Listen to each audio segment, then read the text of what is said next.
We're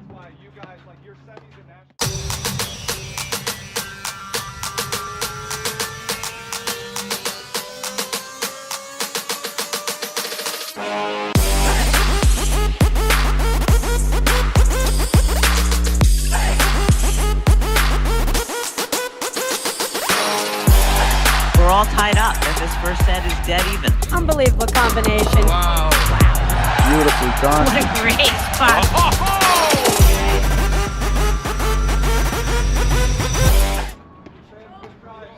Hello and welcome to the 2025-26 APTA Tour. We are live from Montclair Golf Club in West Orange, New Jersey, bringing you the 2025 Montclair Open with live streaming brought to you by the APTA membership and our tour presenting sponsor, Corians. Tournament support has also been provided by the following local sponsors: Back to Nature Home and Garden, Freddie Miranda and Ann McCarthy of Prominent Properties, Sotheby's International Realty, Spyro, Harrison and Nelson, New Jersey Women's Platform Tennis League, New Jersey Men's Platform Tennis Association, Millbourne Total Wellness, Beacon Wealth Partners, New Jersey Flex League, Center Corp Padel Club, Designer Appliances, North Jersey Rackets, and Master Athletics. I am Steve Sullivan, along with Dave Broderick, bringing you our first APTA Tour final of the season, the men's finals. Irdoja, Graham McNerney versus Jose Salazar and Alvi Regalado. We have the venerable Mike Yachimski in the chair. Dave, welcome to the stream. Thank you, Steve. Exciting first final of the season.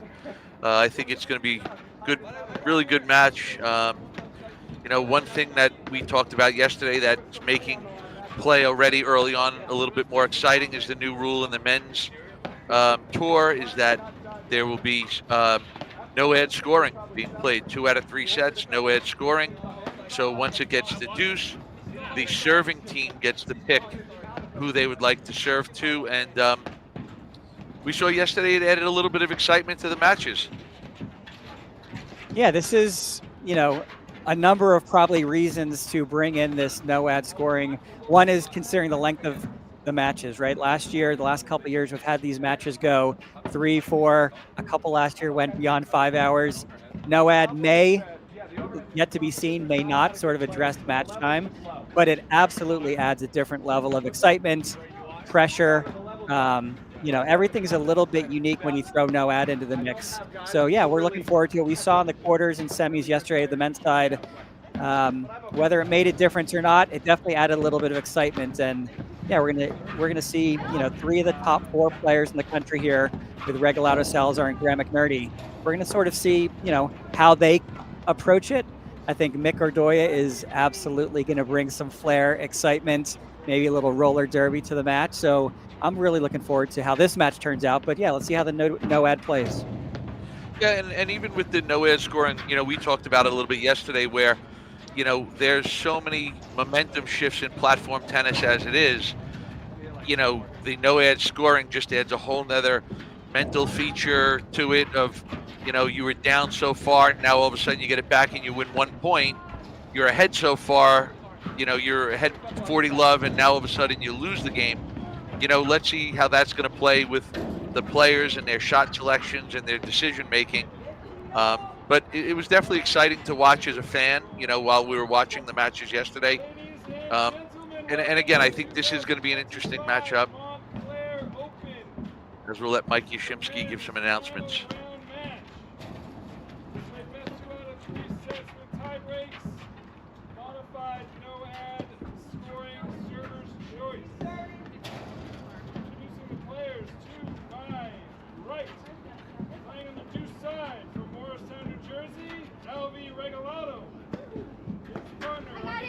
No.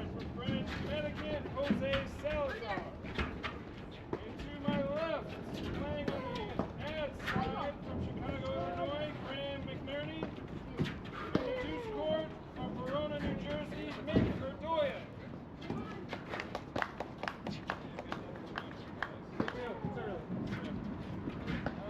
So let's just a little reorient. I think we have. That's right. Jose Salazar is a deuce court. Looks like he won the toss. He's going to serve near side. You see our defending national champion in the blue shirt, Graham McNerney, playing with the pro at Montclair Golf Club, Irdoja, in the green shirt. Former So- national champion. Former national champion. So, it begs the question.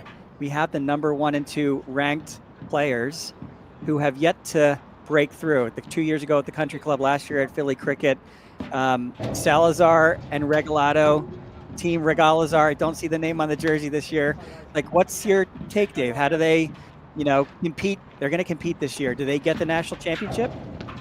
Well, I think they're always in the conversation. It's interesting, starting right out talking about it when I think for what we heard from Mike Yashimsky, I think you're going to see Alvy Regalado playing the new side of the court when they're on the baseline. So that's a change right off the bat. You see the sun becoming an issue right there. But, you have to say that over the course of the last 2.5 years, they're probably the best team out there.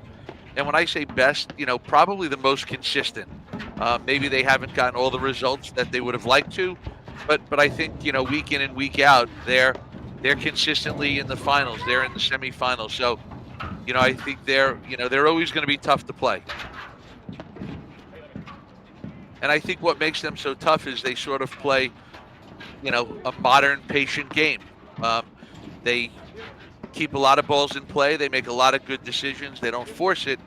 But when it comes time to bring some heat, they can bring the heat. As we saw there by Salazar, which maybe that one was a little too hot.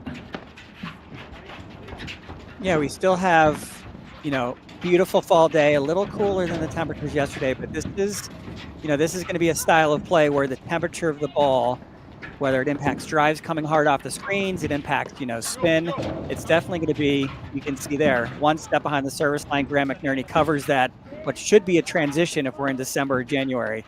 So temperature will be, it'll be in their mind.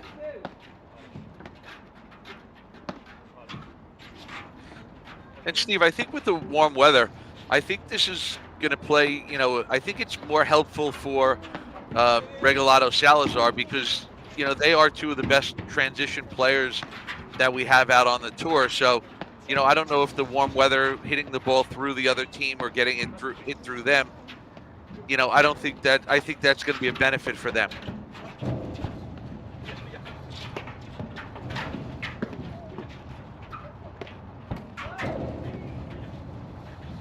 Both teams starting off very sort of steady, patient. You saw that one rip in the first point by Salazar, but for the most part, this is setting up as we would expect.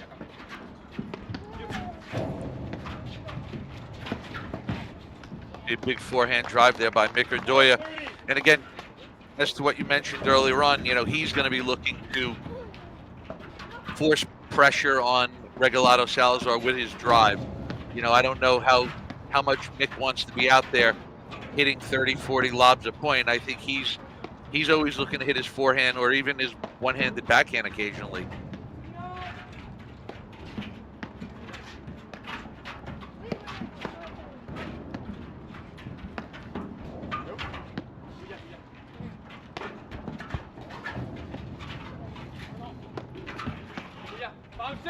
And it's interesting, Steve, because even today, from compared to yesterday, wouldn't you say that the first 2.5 points have been probably longer than what we saw yesterday on the majority of the points? Absolutely. I think, it's the first championship match of the season.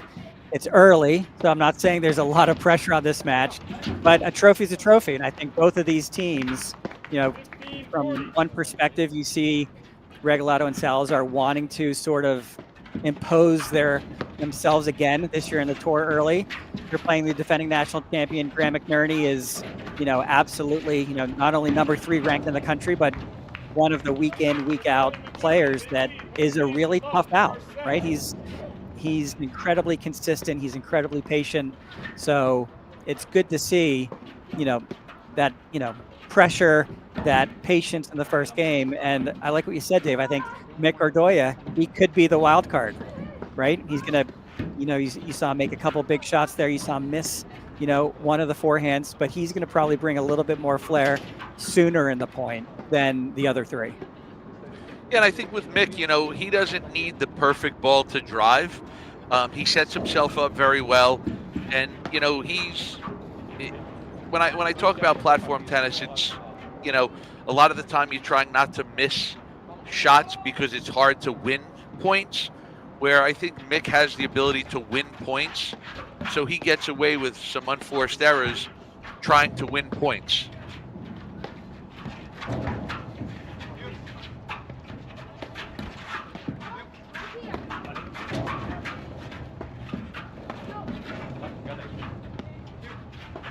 So let's talk, Dave, a little bit about lefty-righty. So we have Mick, the lefty on the court. It can be very helpful when the sun's in play to give a different look, depending on where the sun is at a certain time of day. But what's your general view, the lefty-righty? How big of an advantage is it to give, that forehand down the middle opportunity? Well, I think, the advantage obviously is you're always having a forehand down the middle, so they can attack either side of the court equally. We do have to, with caution, always say with the two forehands for overheads down the middle, there are two forehands in the middle for volleys. So, they really have to be disciplined for when the drives come down the middle, and they really have to have a predetermined game plan as to who's going to go for that ball because, as we all know, if they both keep going for every single volley down the middle with their forehand, it could cause confusion over time.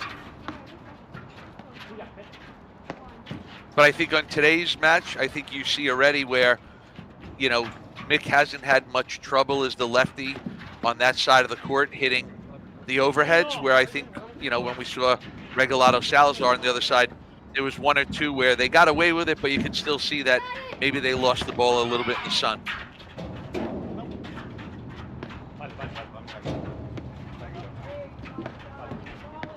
Yeah, I think that where Graham just went up for that overhead, I think that's the tough spot. You can see the shadow from the poles coming into the court and the lights. So that's the tough one from the sun perspective, which you just have to find a spot. You have to look at a spot, and hopefully it's not exactly, where the sun's behind the court.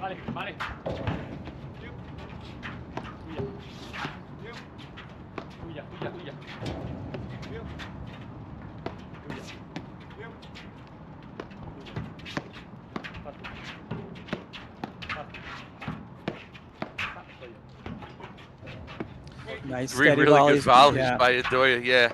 So that's the spot you were talking about right there where we saw Mcnerney having a... And then it just gets him a little bit out of sync. I would think, Salazar and Regalado should be pushing those lobs more toward Graham when Graham's sitting in the ad court, but so far they're sort of playing a little bit towards the side of Irdoja. 15-40. This is where you see those big swooping ground strokes with a lot of topspin from the Spanish team.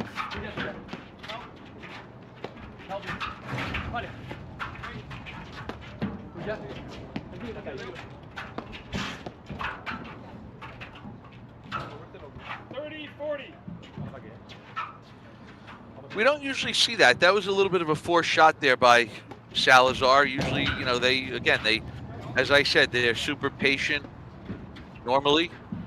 And that's one of their strengths, that they can play patiently with attacking abilities. All right, deuce point. You see Mick Irdoja pointed to the deuce guy just to officially signal. We know it's deuce. Server's choice going to take the deuce.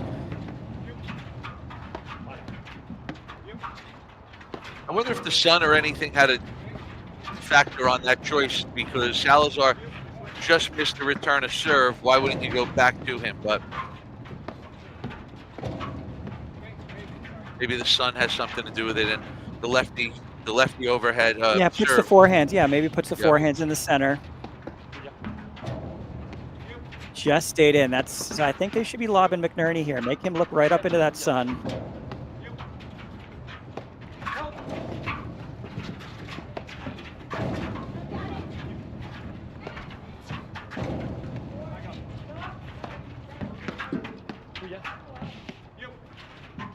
And I think that play right there, I think Irdoja and Mcnerney have to be careful, because if Graham's just going to dump that ball cross court to the ad side after looking in the sun and then having to potentially face a drive, that can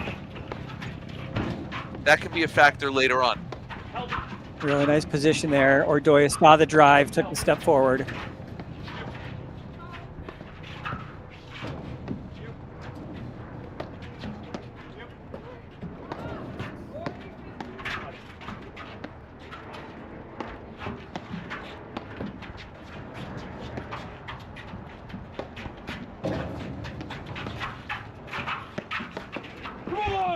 Just missed it. Game, Regalado Salazar. We're tied 1-1. First set.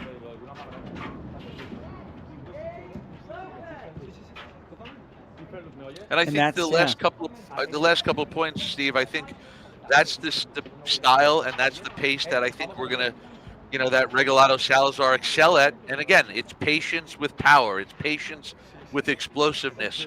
They don't just lob every ball and hit medium speed drives. They bring it. They're very smart with what they do. They mix it up very well. And again, they just they're a solid team. And again, they could be arguably the best team day in and day out in the last couple of years. Yeah, interestingly, they're more aggressive from the baseline because of their strong ground strokes than they tend to be at the net, right? This push volley there, that's Alvi Regalado in the deuce court. That is a little bit more typical of their defensive net style. They don't have a big slash overhead for the most part. They're just, buying their times. They have very good rollers, but it's a very patient net style, very aggressive baseline style. And you know what? I think if you watch them, they're probably almost more aggressive off of their volleying ability than they are off their overheads. I think they are two of the best volleyers out there, and I think that's another factor that when they're at the net, their ability to volley so well, it puts pressure on the other team to go for more. And, I think that's another way they create winning points is by getting the other team impatient because of their volleying skill. 15-0.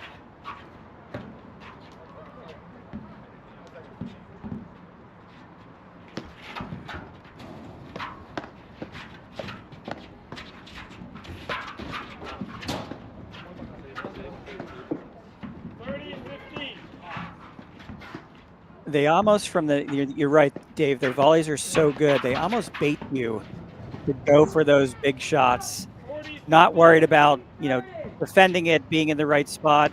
And that last one you saw, Mick just went for probably the right shot, the right spot, caught the net, and the energy in this ball, let court's going to be tough to stay in the court today. Just too much speed, too much RPMs that are generated by these two teams. Right.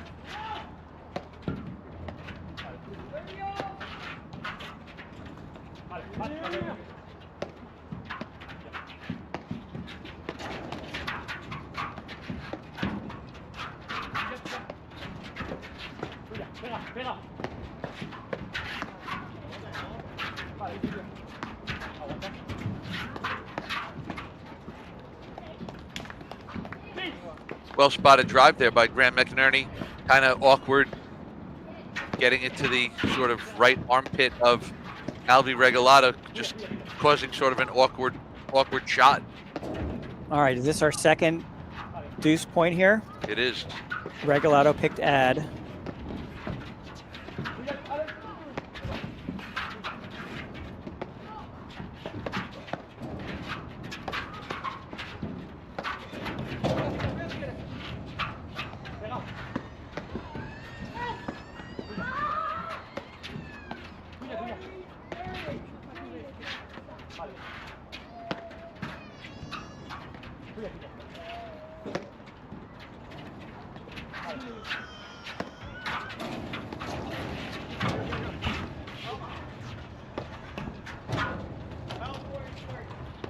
These sudden death points, that's a huge shot from Irdoja, but it's even bigger knowing the circumstance, right? Yeah. You could say there's some risk-reward decision-making going on, but really nice, confident play by Irdoja to take the net back. And if got the neck. They lead 2-1 first set. And we talked about these overheads, the roller overhead. I think, in the warmer weather, we saw a lot yesterday where players were aiming more for the corner, more for the nick. And, we saw that was a good risk reward where they hit the nick, ball stayed tight to the side screen. But we also saw yesterday where people going for the nick, it created a little bit of offense and opportunity for the baseline team. So it'll be interesting to see how that plays out today as well. Again, it's a beautiful day in West Orange, New Jersey at the Montclair Golf Club.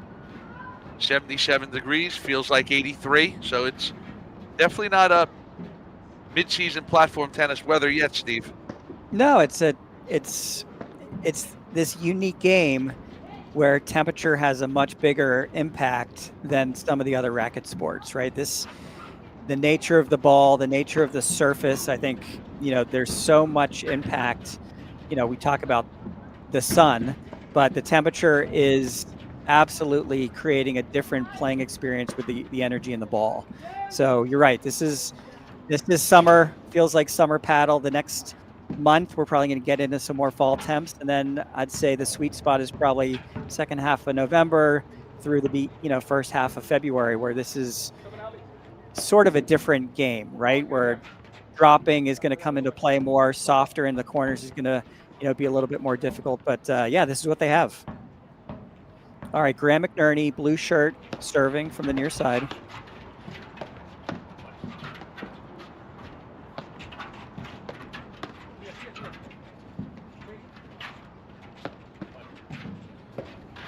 And Steve, as you watch all the great teams, that when they get pushed back for a deep overhead, you see how their partner closes the net so well and helps protect them, because everybody would much rather volley from closer to the net than off the net, and it goes to show what the great teams, how well they go and protect the net when the other team does hit a good lob. Yeah, the natural tendency is to bail, right? You see that opponent at the baseline getting ready to hit a forehand. Your natural instinct is to sort of lean on your heels, take a step back. I think in tennis, maybe it's more of a tendency to stabilize back, but this is the absolute, right? This is the play. You move forward, you get down low, you put your backhand. Oh, what a great cutter, Irdoja. That was really good.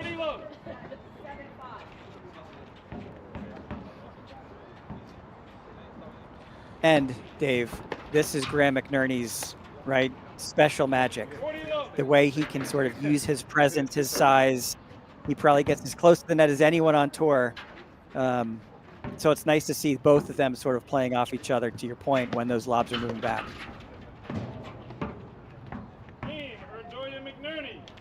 They lead 3-1 first set.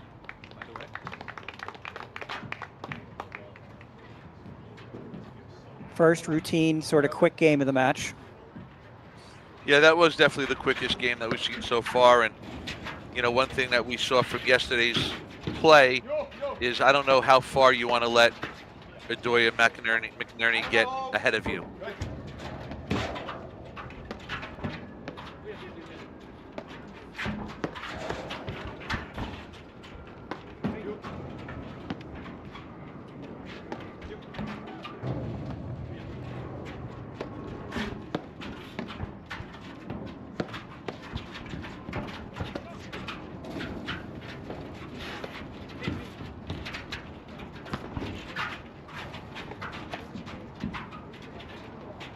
See again, Irdoja's off the net. They hit a really good lob. Mcnerney gets on top of the net, cuts off the drive, and here they are back at the net.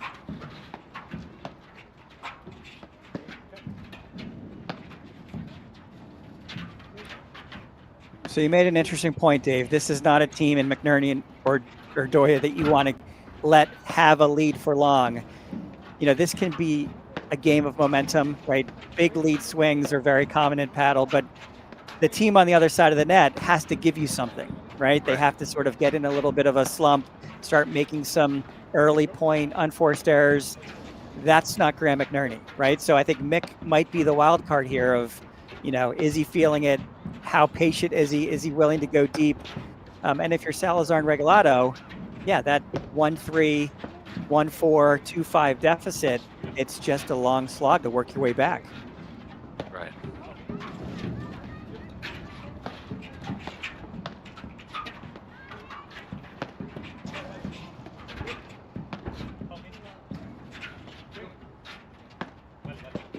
And again, we talked about it earlier on. This is the style of points that Regalado Salazar are looking to play. Patient, move the lobs around, throw in drives when it's there.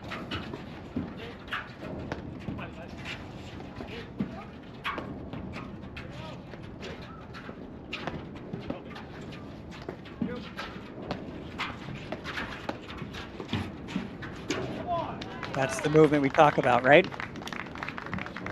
Yeah, no, that's a good move by Graham. Now, I think if you're Regalado Salazar, you've got to read that. He's done it several times, and either maybe take a ball that you might drive and lob it down the line over Graham's head, or you hit a drive down the line behind him.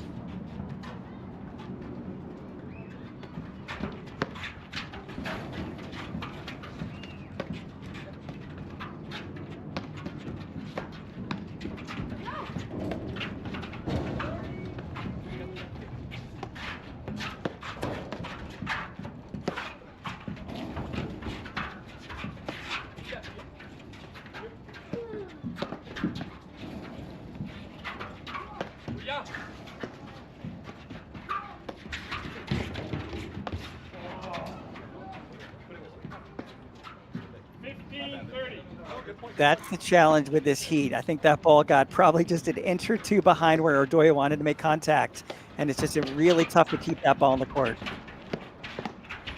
Right, and I think the slash overhead by Mcnerney sat up a little bit more than they would have liked.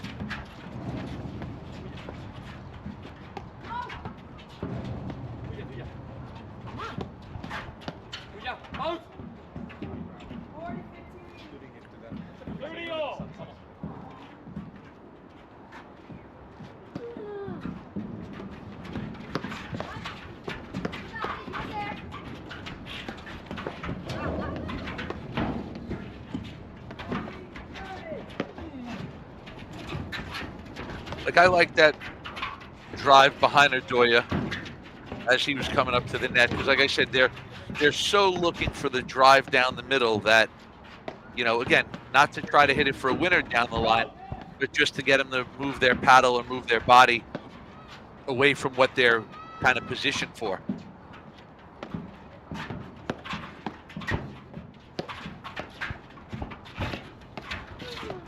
The right spot, right?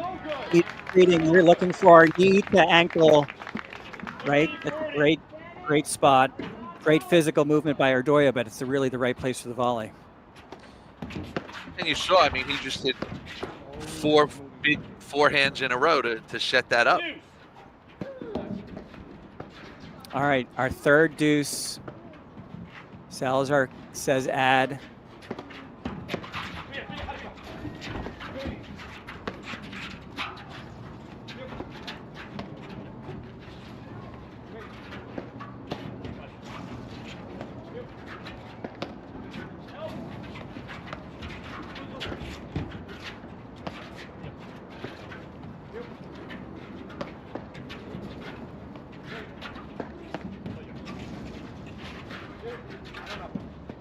Come on! Game, Irdoja and Mcnerney, they lead 4-1, first set. All right, Steve, Corian is the official wealth sponsor of the APTA's 2025-2026 season. Corian is a fee-only wealth manager who puts their clients at the center of everything they do. Learn more at Corian.com.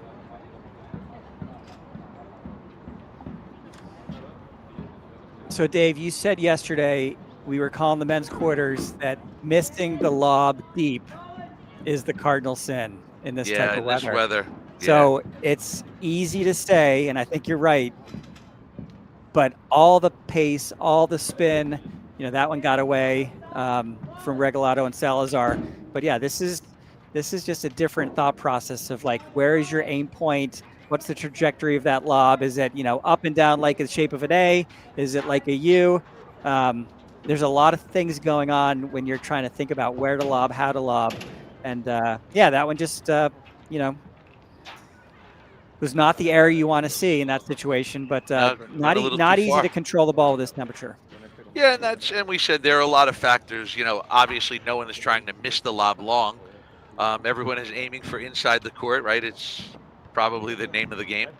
But there are different factors, and I think these players are all good enough that they're going to make adjustments and they know what it's going to take. But again, with the weather and the heat and the amount of spin that the ball is getting created on the ball, it is making lobbing. I think it's making lobbing off the deck way more difficult than lobbing it off the screen. At least with the screen, you're getting a little bounce off of it. The ball's coming off a little. When they're having to play heavy spin balls off the deck, I just think it's tough.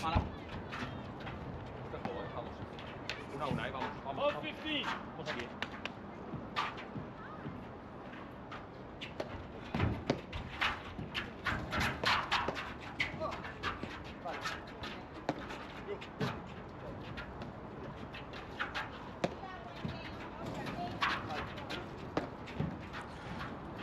Stephen, again, we've seen it, but I think the last game was just another good example of where now the no-ads scoring, you lose a point or you win a point, you have the ability to win the game.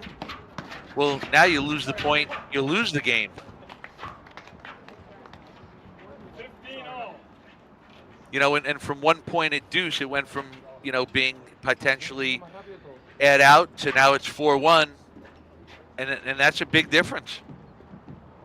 Yeah, 3 of the 5 games have gone to deuce. 2 of those have gone to Mcnerney and Irdoja.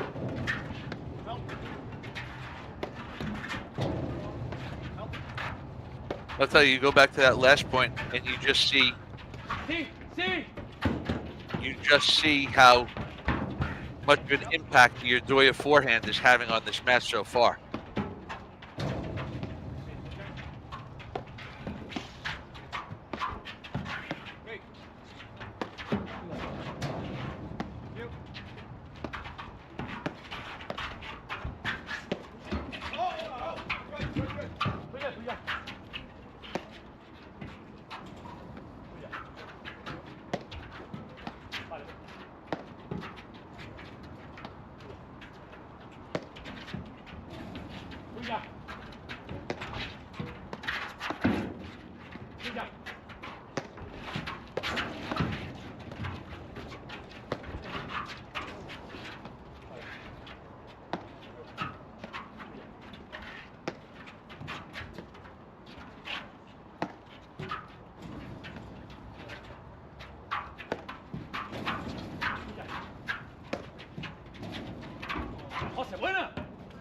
See Salazar there catching the nick with another roller. Yeah, they have so many options. Backside, side, back. Of course, going right at the nick. They had a little bit of Irdoja in the spin cycle on that point.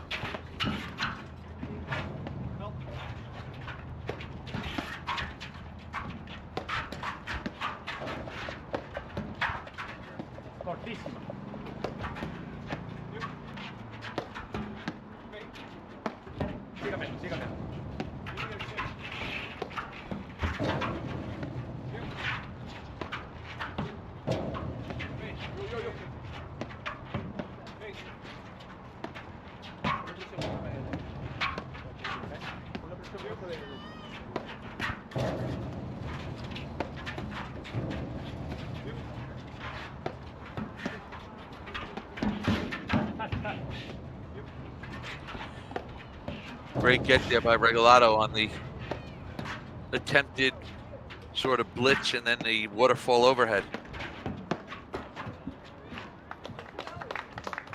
30-all. I think that was actually Salazar. It was, yep, it was. They'd switched. Yep. Salazar did a fake out to try and then cut back into the ad court, but he ended up in the deuce. Faked me out.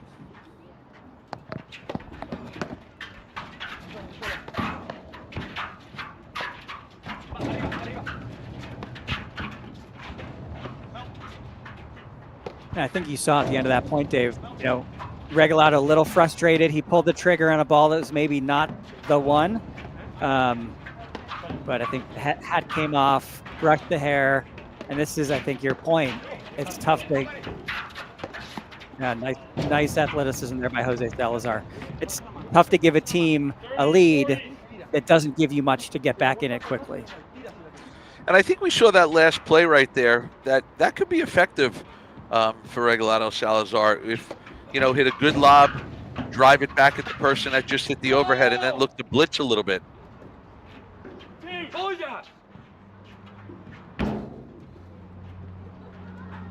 So here we go. No ad, sudden death point. What was the advantage for Salazar and Regalado is now fighting for your life on a sudden death point. Right, it's now 50-50 if you're going to win the game or not. Come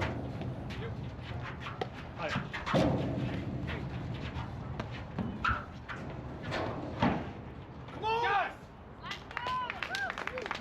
5-1. More importantly, 3-1 on no ad points. Quick shout out to Jay Koretzi's Dreambox Labs. I think this is one of the statistics that we need to think about this season is, you know, who's winning these points. I think they're, you know, today, three out of the 4 have gone to the team that's up 5-1. It's not a surprise. Yeah, no, I think in the long run, I think we've seen that kind of 2 days in a row where, you know, the team that wins more of the deuce points they've been doing better. And, you know, who knows if it's psychological or if it's, you know, then it forces you to press because, I don't know. It definitely, again, I'm just going to say it adds excitement to it.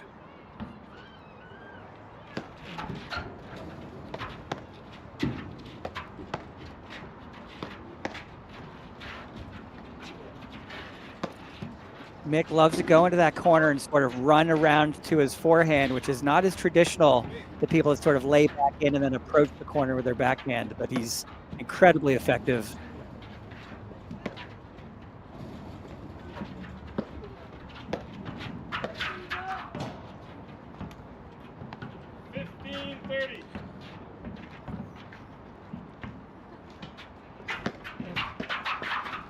I think even if on that last forehand, you know, if I had to guess, Mcnerney walked over there and said to Mick, great idea, you know, if you get that ball, swing again, hit another forehand. Just a huge shot by Mick Irdoja. I think you take for granted how much cut and sort of softness he put on that ball that was almost impossible to chase down.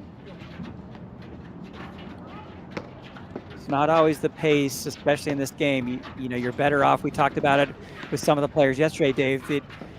The big hard shots coming off the screen sometimes give the opponent or the defender a better opportunity than that ball that barely makes it back there. So we have a break point for the first set. Yeah, no, I try to emphasize when I'm teaching, especially, you know, speed is the least important.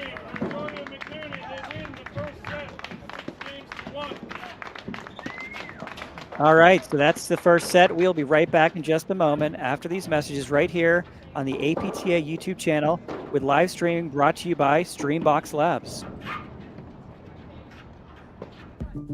At Corient, wealth management begins and ends with you. We believe the more personal the solution, the more powerful the result. We treat your goals as our own. We never lose focus on the life you want to build. And our experienced advisors design custom-built strategies to help you get there. It's time for a wealth management experience as sophisticated as you are. It's time for Corient.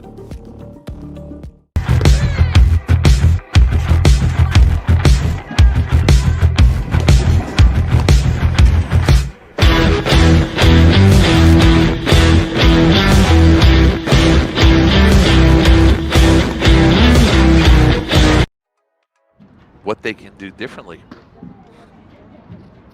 Welcome back to the APTA Tour. We're here at the Montclair Open in West Orange, New Jersey with this championship men's final between Irdoja and Graham Mcnerney against Jose Salazar and Alvi Regalado. Here with Dave Broderick, I'm Steve Sullivan. So here are some of the statistics from the first set. The biggest statistic is 3-1, which are the deuce, no ad, sudden death points that Irdoja and Graham Mcnerney have the advantage on. I think, for the most part, it's been incredibly competitive. Obviously, Regalado and Salazar are the number 1 and 2 players in the country. Sometimes it's a little, right? It's a little bit of a difference. It seems like a lopsided set. Let's see, right? This could be a very different second set result for Salazar and Regalado. Yeah, I think it has to be a different set for Regalado Salazar. It has to be. There's no question about it. And again, I don't think they played in a bad set. I mean, Irdoja and Mcnerney, again, they played really well. I mean, we watched them last night, and they kind of, imposed what they wanted to do on the other team last night in the semifinals, and they're doing that a little bit now. I think Regalado Salazar have to just understand that they're not getting a lot of chances. They can't go for broke when they finally do get a chance. I think they have to go back to being patient, pick and choose a little bit smarter, a little bit more patient here in the second set, and see what happens. But, I don't think they could force play here because I don't think that's going to be the way that's going to help them get back in this match.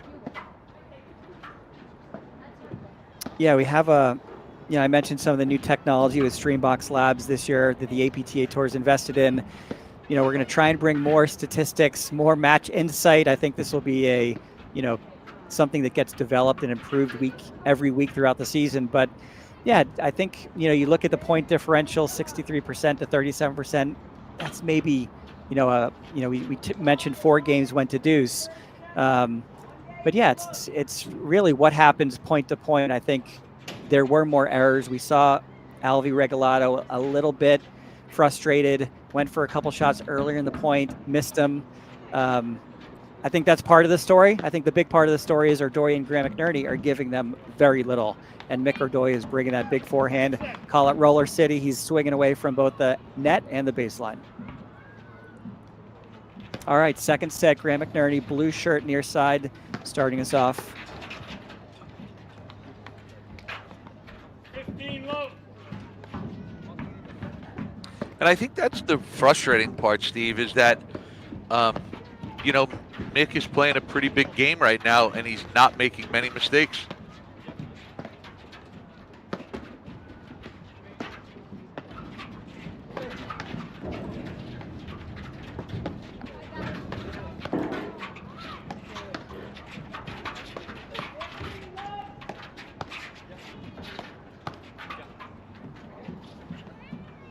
I like the you drive. Talked about this, Dave. You talked about that forehands in the middle is tricky.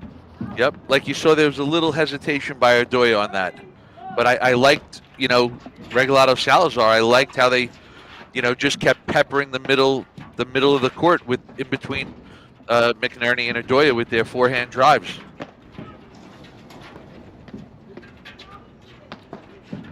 Yeah, they say right down the middle solves the riddle, but those 2 forehands, I think Salazar and Regalado hit each of those 3 or 4 drives equally right in the middle of both of them. So there's a little bit of, a split second of mine or yours, right? Right.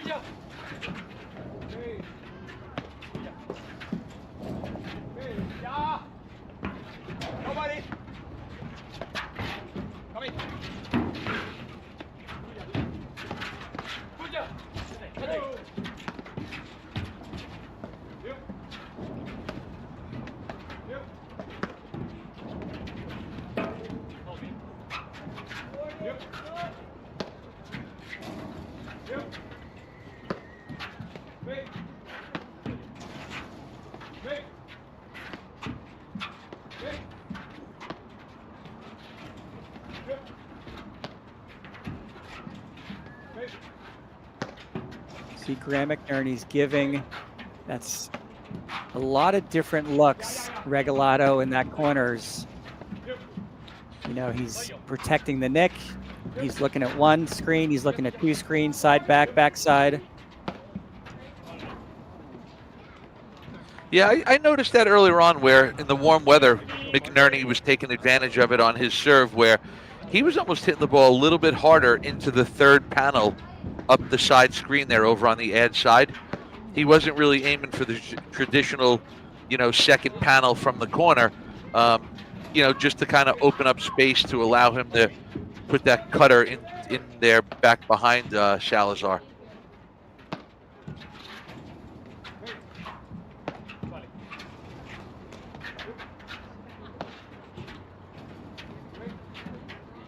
Yeah, there's the one. Steve, did Salazar and Regalado, did they switch on the baseline? Well, Salazar was wearing sunglasses, and I think Alvy's a touch taller, so I think that's Alvy in the ad still.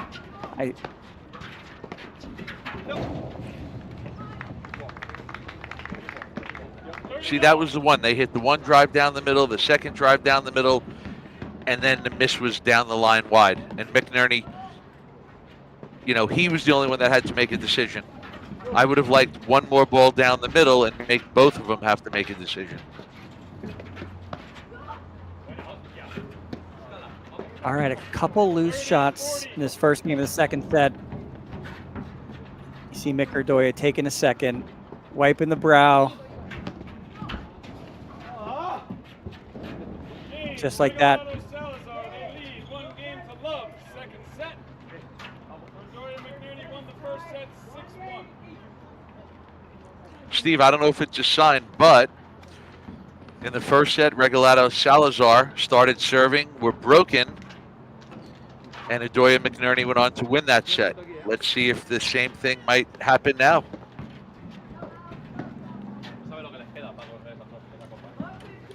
Yeah, confidence, momentum. This game can swing quickly. It tends to be a returning advantage, right? I think that's why the new rule with the no ad sudden death point is server's choice. Yeah, this is why also in the flip of the paddle, people tend to receive more than anything. But yeah, it feels like a big game for Regalado and Salazar.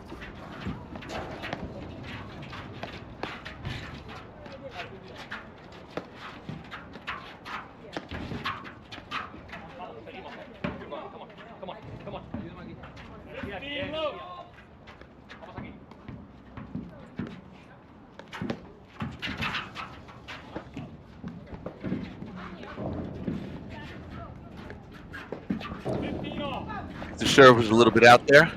Yep.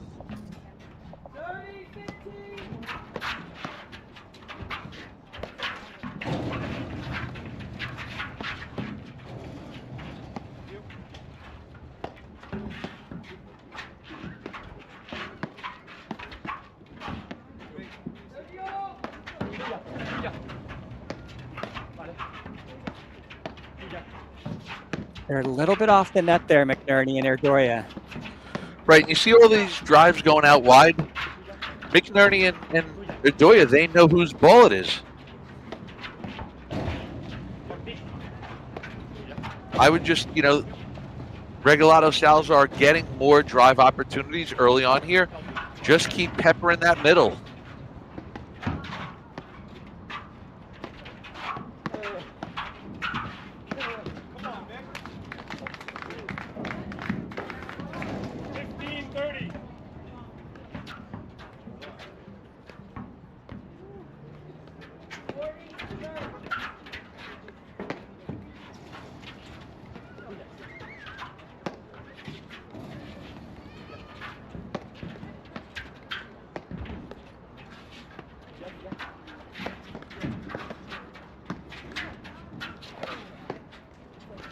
Nice volley there. I like the off pace by McNerney to sort of give Irdoja a chance to rip a forehand.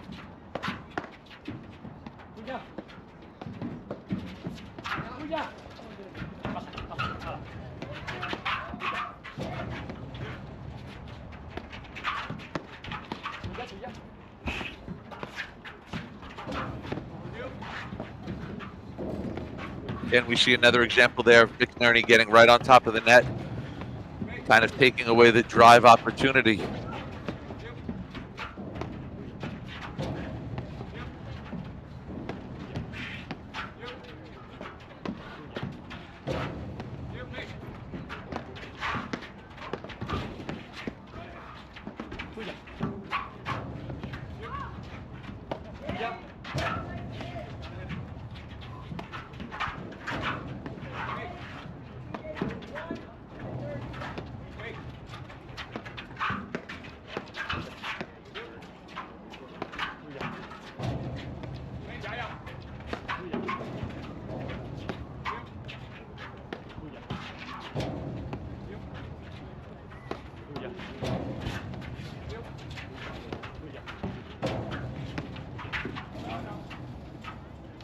Perfectly patient point by McNerney and Irdoja at the net.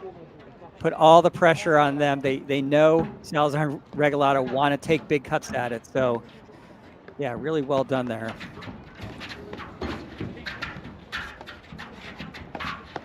And Steve, I think, again, I think Regalado Salazar are getting more opportunities in this set. Again, they can't just try to win the point on that one opportunity, that first shot.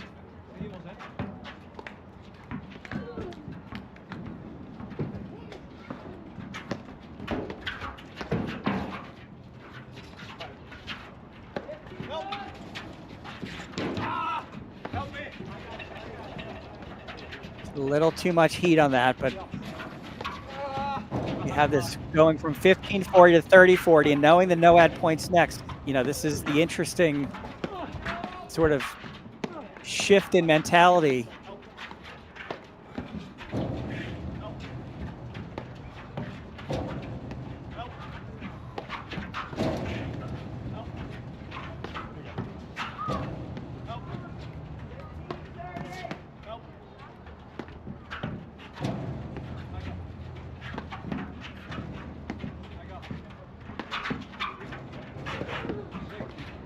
And Steve, you hear, I think part of, what's making this difficult for Regalado Salazar is you hear what a good job Irdoja, Mcnerney are doing calling every overhead.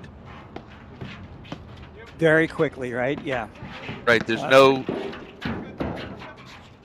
indecision as to whose ball it is.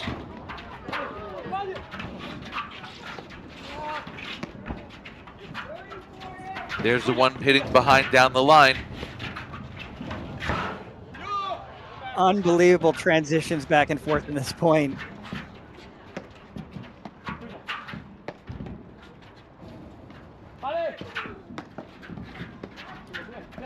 And this is the difficult in this temperature.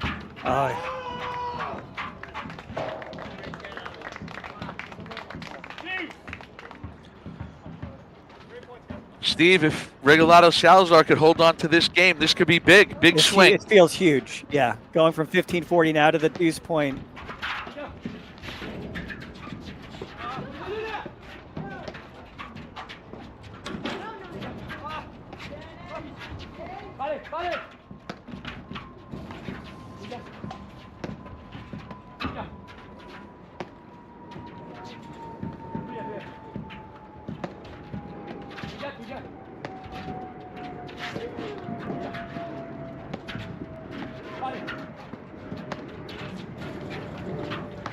What a shot. Is that the one-handed backhand by Irdoja? You know what? I think the judges gave him a 10 on that with the twist and the turn and the spin triple axel. I mean, it's the spin cycle. They're working him in the deuce court. He's going his feet looked a little unsettled earlier in the point, but what a way to get out of it. That's what a demoralizing way if you're Regalado Salazar to see that backhand, that one-handed backhand come at you. Huge. And again, they fought all the way back to getting it to deuce, giving him a chance to, get it back to deuce, win that next point, win the game. And Irdoja comes up with an amazing shot. But again, we talked about it yesterday, today. With the warm weather, that ball just popped out a little bit further than they wanted it to.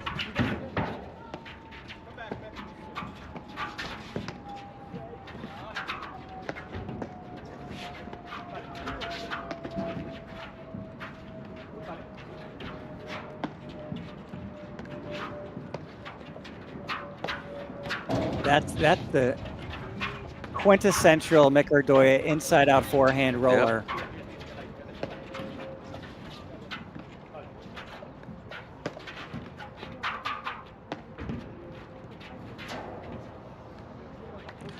So he's got the sunglasses on. Just look at the shadow, Dave, and just picture what he's looking into with that slow, high, soft, ball that's just looking right into the sun to hit that.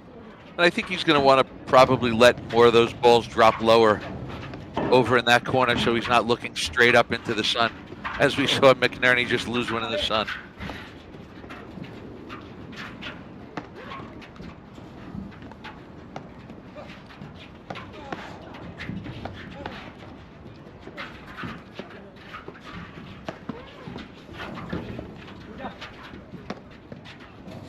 And Steve, as I said earlier, when Irdoja, Mcnerney are up at the net on this side in this configuration, I think they really want Irdoja hitting as many of these overheads as possible, because I think Graham McNerney's looking straight up into the sun.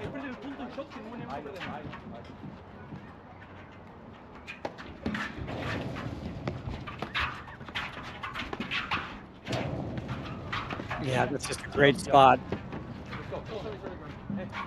And again, it wasn't too far away. The one thing, if you noticed, Irdoja just had to stretch for it, and that's been a good play for Regalado Salazar's when they're getting either Irdoja or McNerney at the net to stretch for drives.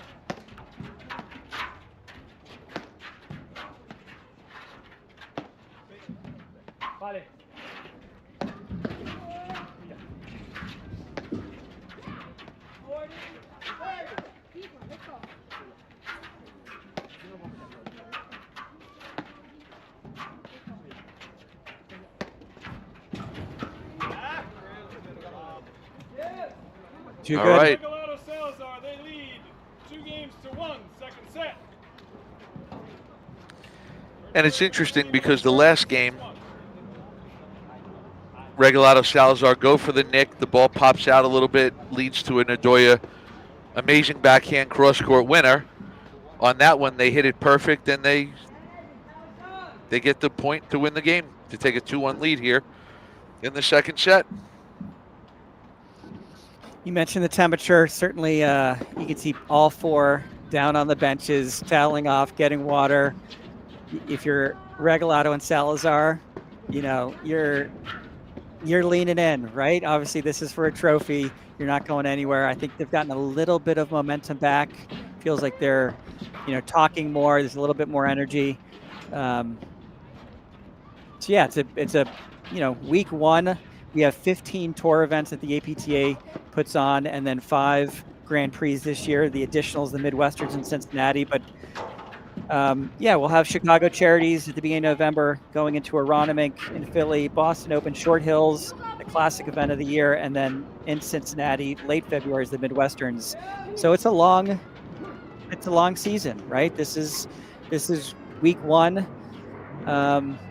So it's good to see the competitiveness. It's great to see Mick Irdoja in an APTA Tour event and a Tour final.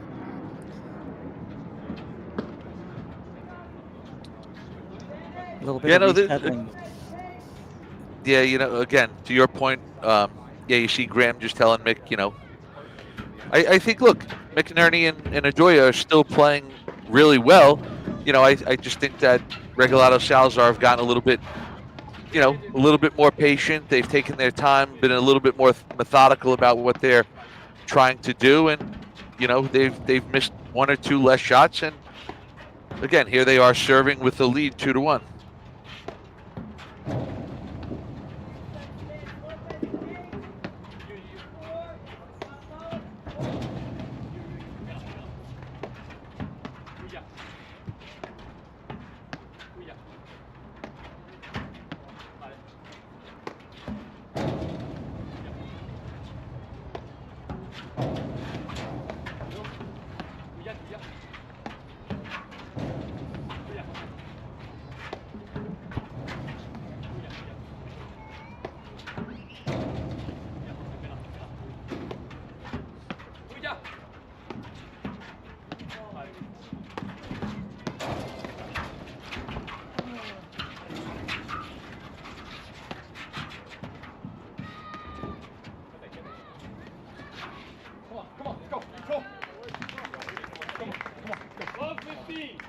Really nice touch there by Graham McNerney, but hard fought to get the transition and take over the net there.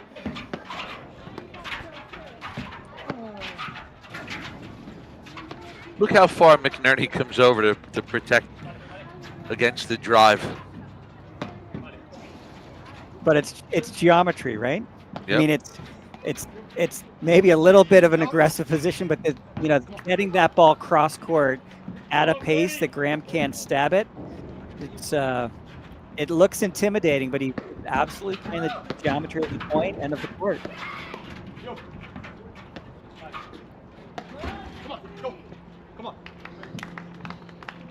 Wow, it feels like a really quick 3 points to get a 40-love triple break opportunity. Good luck. 15-40. Pick me up.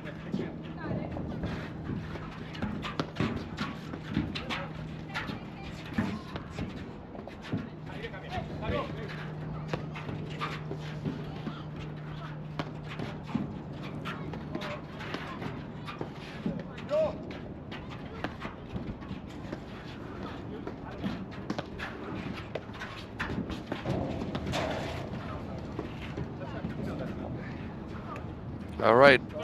All the Save pressure. point. This is your favorite point. All the pressure on this point.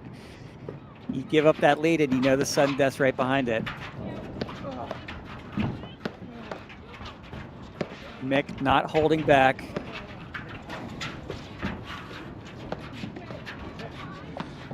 And Mick snuck that third drive through the middle, forcing Regalado Salazar back to the baseline. But I don't think they're worried about that, because honestly, with them on this side of the net, at the net, I think they're looking into the sun. I think it's a little bit of a hindrance right now.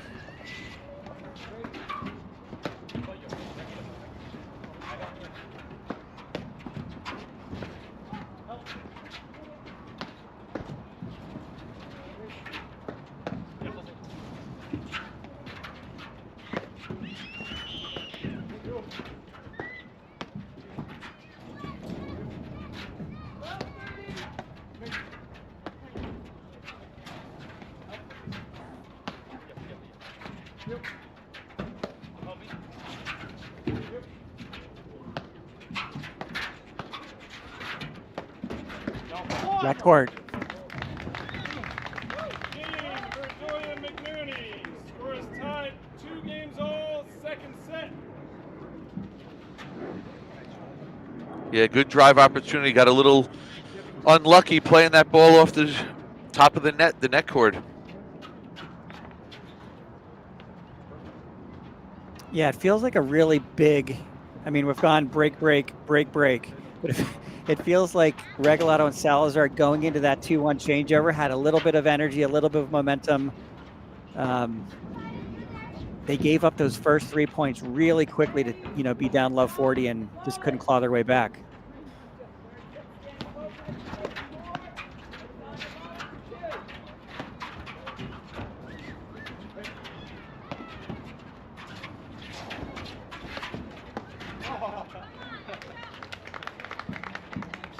Mick almost ate that one. Well thought out, Nick. Just like me.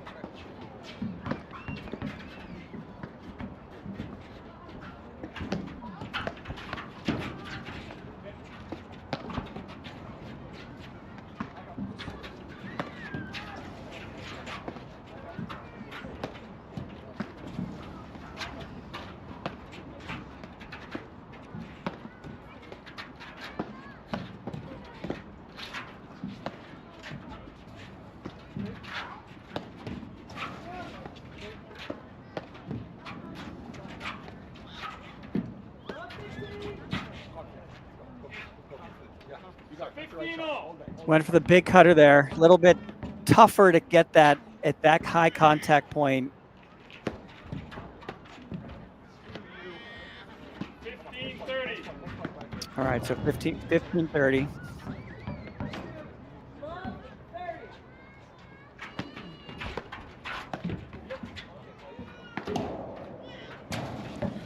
And this is something we definitely didn't see in the first set from Irdoja Mcnerney, is losing points in bunches like this. and we've seen it in a couple of the out of the first 4 games in the second set. We've seen it a couple times. Yeah, Graham, 3 out of the 4 balls he made contact with, he missed. Went from 15 love, feeling good, to down 15-40.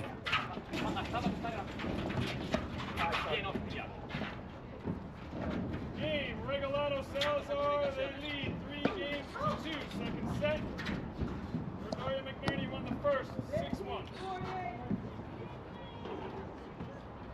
And So Steve, big- I don't think it's a lot, but I think Irdoja and Mcnerney are making just enough mistakes to keep Regalado Salazar in it. They're right there. They're right in the set. And, again, I think just for Regalado Salazar compared to the first set, I think they've tightened up a little bit, and I think Irdoja and Mcnerney maybe have made a couple more mistakes in the second set than they didn't make in the first set. Yeah, I think that last game is hopefully not a trend, but those, to your point, Dave, those are the points that give the other team a little bit of hope, a little bit of confidence. Regalado and Salazar have been trying to get momentum. They've gotten it. Irdoja and Mcnerney shut it down. That's the sort of the first. I know we're talking about 5 breaks in a row, which is a little more common, but that game felt a little bit not traditional to see Mcnerney. I think I mentioned at one point 3 out of the 4 shots that touched his racket he missed to get down 15-40. Irdoja missed the last one. So, yeah, this is, obviously Regalado and Salazar don't need a lot, but a little bit could go a long way. So I think we get back to, can they hold? Can they change the momentum of the set? 4-2 is going to, give them the boost that, they were hoping to get. And I think Regalado Salazar, again, in the first set, they looked like they were, pressing forward a little bit, looking to take balls earlier, where, I think they're kind of settled back in, letting the ball come to them, attacking, moving forward when the opportunity presents itself. They're not trying to make things happen, I don't think, right now.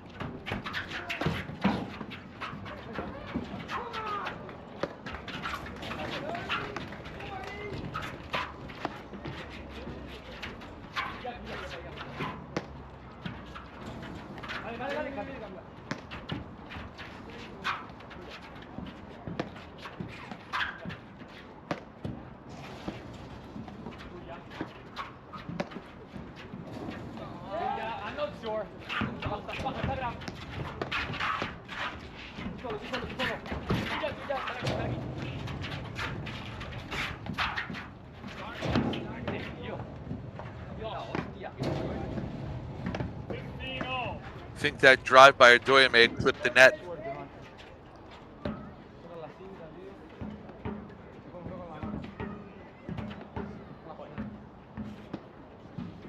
But Steve, we are starting to see more drives getting hit behind the players more than down the middle, especially on the transition.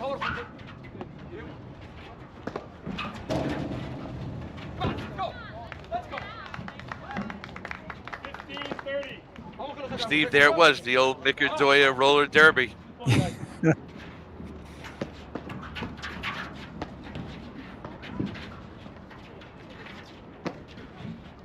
All right, we got 15-30.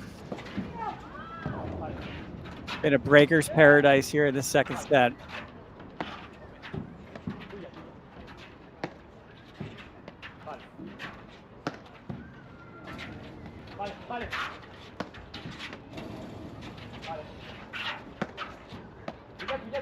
And Steve, just looking ahead, I think if you're Regalado Salazar, this is a really big game for you, because if Irdoja and Mcnerney get it back to 3-all, they're serving, and I think they're having less trouble at the net on that side of the court with the sun. They hold, now you're down looking, you're Regalado Salazar looking up 3-4, serving into the sun. Yep.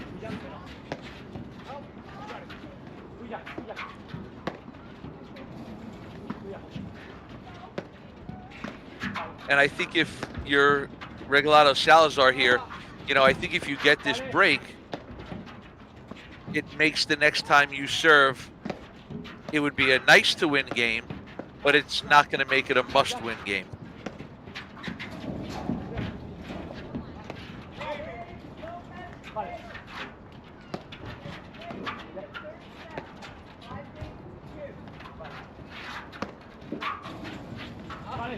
Got Mick in the spin cycle here. He just didn't Just flick the ball rabbit down the out line. of the hat. Rabbit out of the hat. Oh, brother. Oh, and it just floated long. Feels like a huge point. Mick, just pirouetting in that corner. Steve, I'm going to steal a phrase from Guy Moore and just say that was just silly.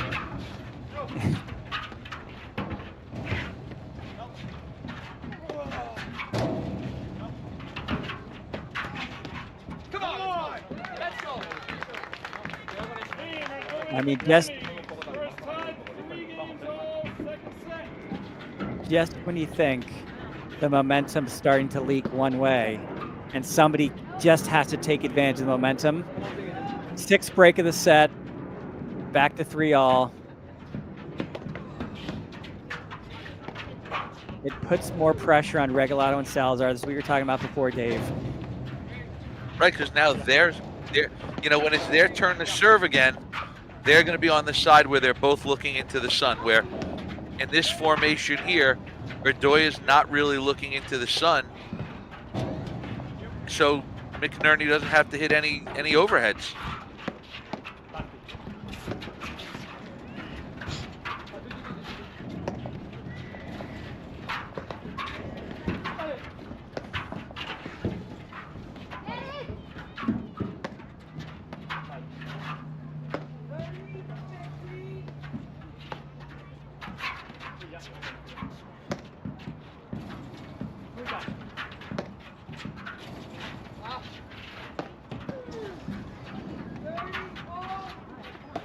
Just missed.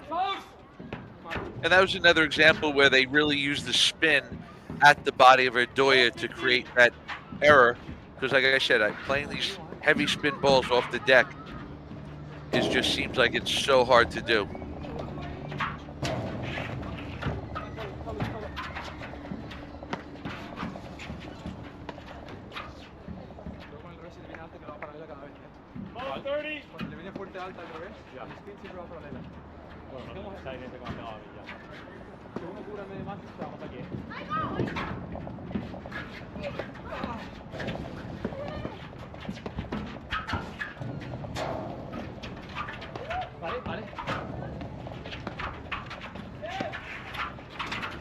That's just a la Mick Irdoja, the inside-out forehand.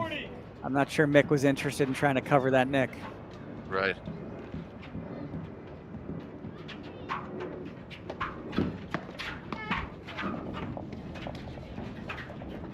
Game, Regalado Salazar, they lead 4-3, second set.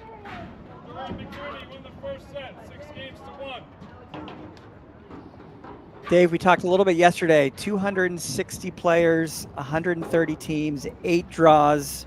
The last draw that we've brought up over the changeover was, I think, an 80 to 110 PTI event. So we have our tour events that we tend to stream week in and week out.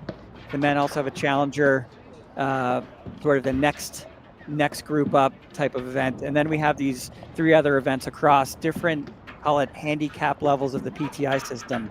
So big thanks to not only Montclair Golf Club, but the surrounding clubs. There's dozens and dozens of courts and clubs that have to make commitments, not only in the resources, with their members, but also volunteers, hut commanders, and of course, we talked a lot about the sponsor of Corient, our main APTA tour sponsor, but also week in and week out, all these businesses that come together to support the local community, the local players and clubs. So really big showing for the New Jersey men's and women's platform leagues that do a lot to pull these events off. Yeah, no, it's quite a task to run events of this size, and you know, it can't just all be done out of Montclair Golf Club. So yeah, it's, you know, we're lucky here in New Jersey that everyone sort of is cooperative with each other for running events and helping with events, and you know, because they would never be able to do an event this size just out of one club. It's just there's too many people. You need too many courts. So yes, it's a good thing for the whole New Jersey community.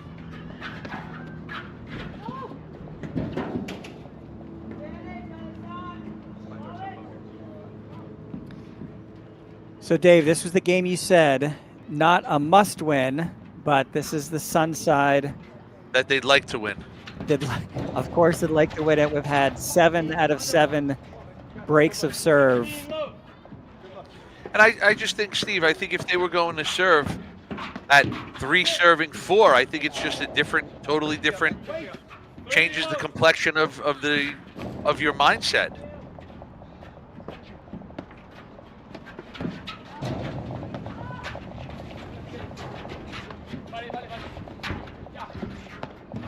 Really important point here. 2 uncharacteristic unforced errors on the first 2 points of the game.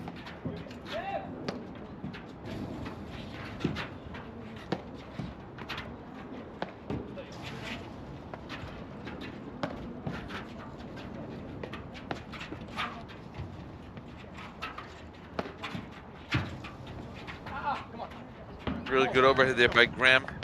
Mcnerney catching the nick.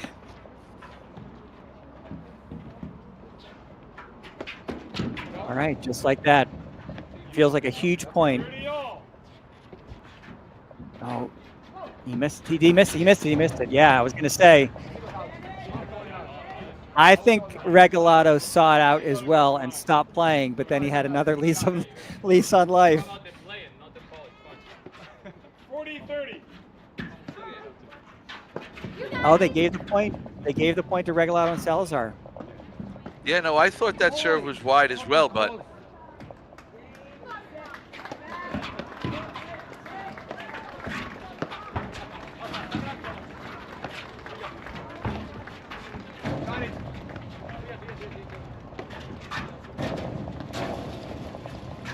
Steve, we see there we have a final in the women's tour.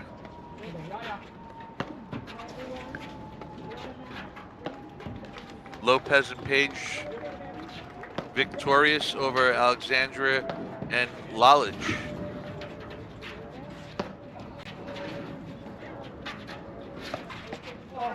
Oh, I think he was in the green and he caught him in the calf.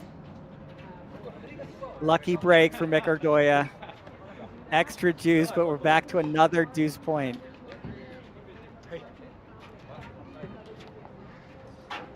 Needless to say, it's huge. Oh, that's 3 tough returns.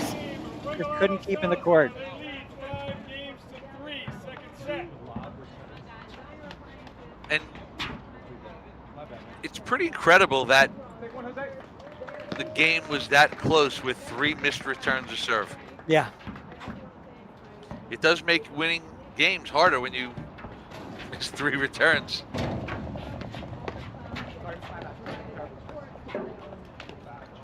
Love 15.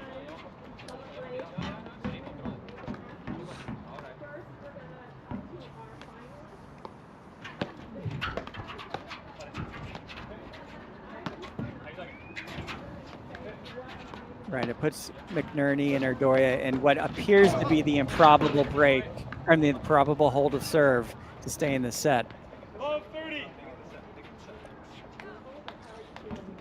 And I think something right now that's, it looks like it's helping Regalado Salazar's, you know, they're not getting too high, they're not getting too low. They're just kind of staying within themselves. They're playing the way they know how to play. You know, they're not getting too excited when they win games. They're not getting too down when they're, you know, when they weren't winning games. So, you know, I think that's really has been helping them out in the last, you know, half of this set.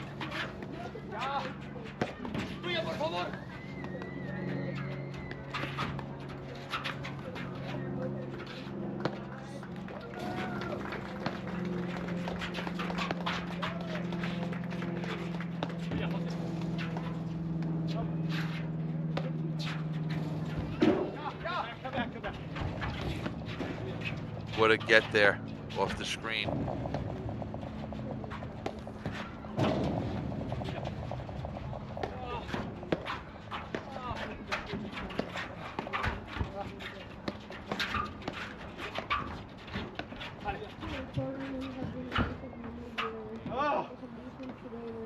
What volleys by Regalado Salazar. Yeah, that's Incredible. the hands battle that they're going to win a lot. They're just very solid at the net. And Graham's having a tough time keeping that ball on his racket. And it gives him a set point.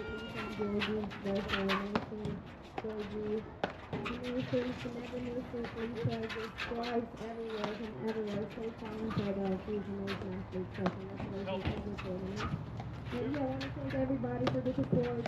My boyfriend's club, Sergio, thank you for coming out and supporting. Some from Orange Lawn, I used to be there, so thank you, Nancy. Yeah, great program. Yeah. Come on! Let's go! Game Regalado Salazar. They win the second set. 6-3. All right, we'll be right back in just a moment after these messages right here on the APTA YouTube channel with live streaming brought to you by Streambox Labs. At Corient, wealth management begins and ends with you. We believe the more personal the solution, the more powerful the result. We treat your goals as our own. We never lose focus on the life you want to build. And our experienced advisors design custom-built strategies to help you get there. It's time for a wealth management experience as sophisticated as you are. It's time for Corient.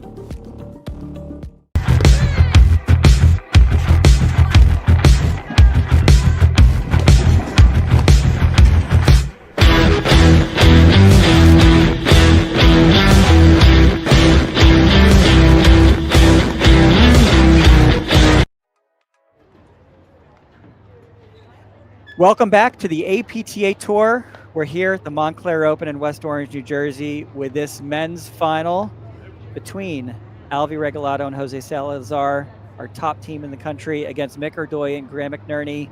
A set apiece going into the third set. Dave, it's a little bit of the tale of two different sets, but we started seeing a little bit of something in that second set where Salazar Regalado just sort of, stayed in it and then got a few breaks. Maybe Mcnerney and Irdoja gave him a little bit of the, the end of that second set. Yeah, I think as we've talked about, through each set, the first set, I don't know if it's the first tournament of the season early on still, but Regalado Salazar, I thought they were pressing a little bit. They were looking to take the ball maybe too soon, trying to do too much too early, which, I don't know if that's their best game plan. Obviously, today it wasn't. With Irdoja Mcnerney winning the first set 6-1, but that second set, I think that's what that's what you expect out of Regalado Salazar is they tighten things up, they let the play come to them a little bit more. They didn't try forcing it, and just a couple of uncharacteristic mistakes by Irdoja and Mcnerney. Gave that set to Regalado Salazar 6-3. I don't think.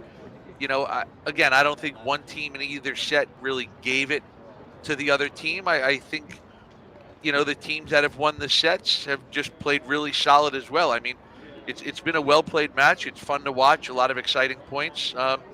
So I'm, excited to see what happens here in the third set.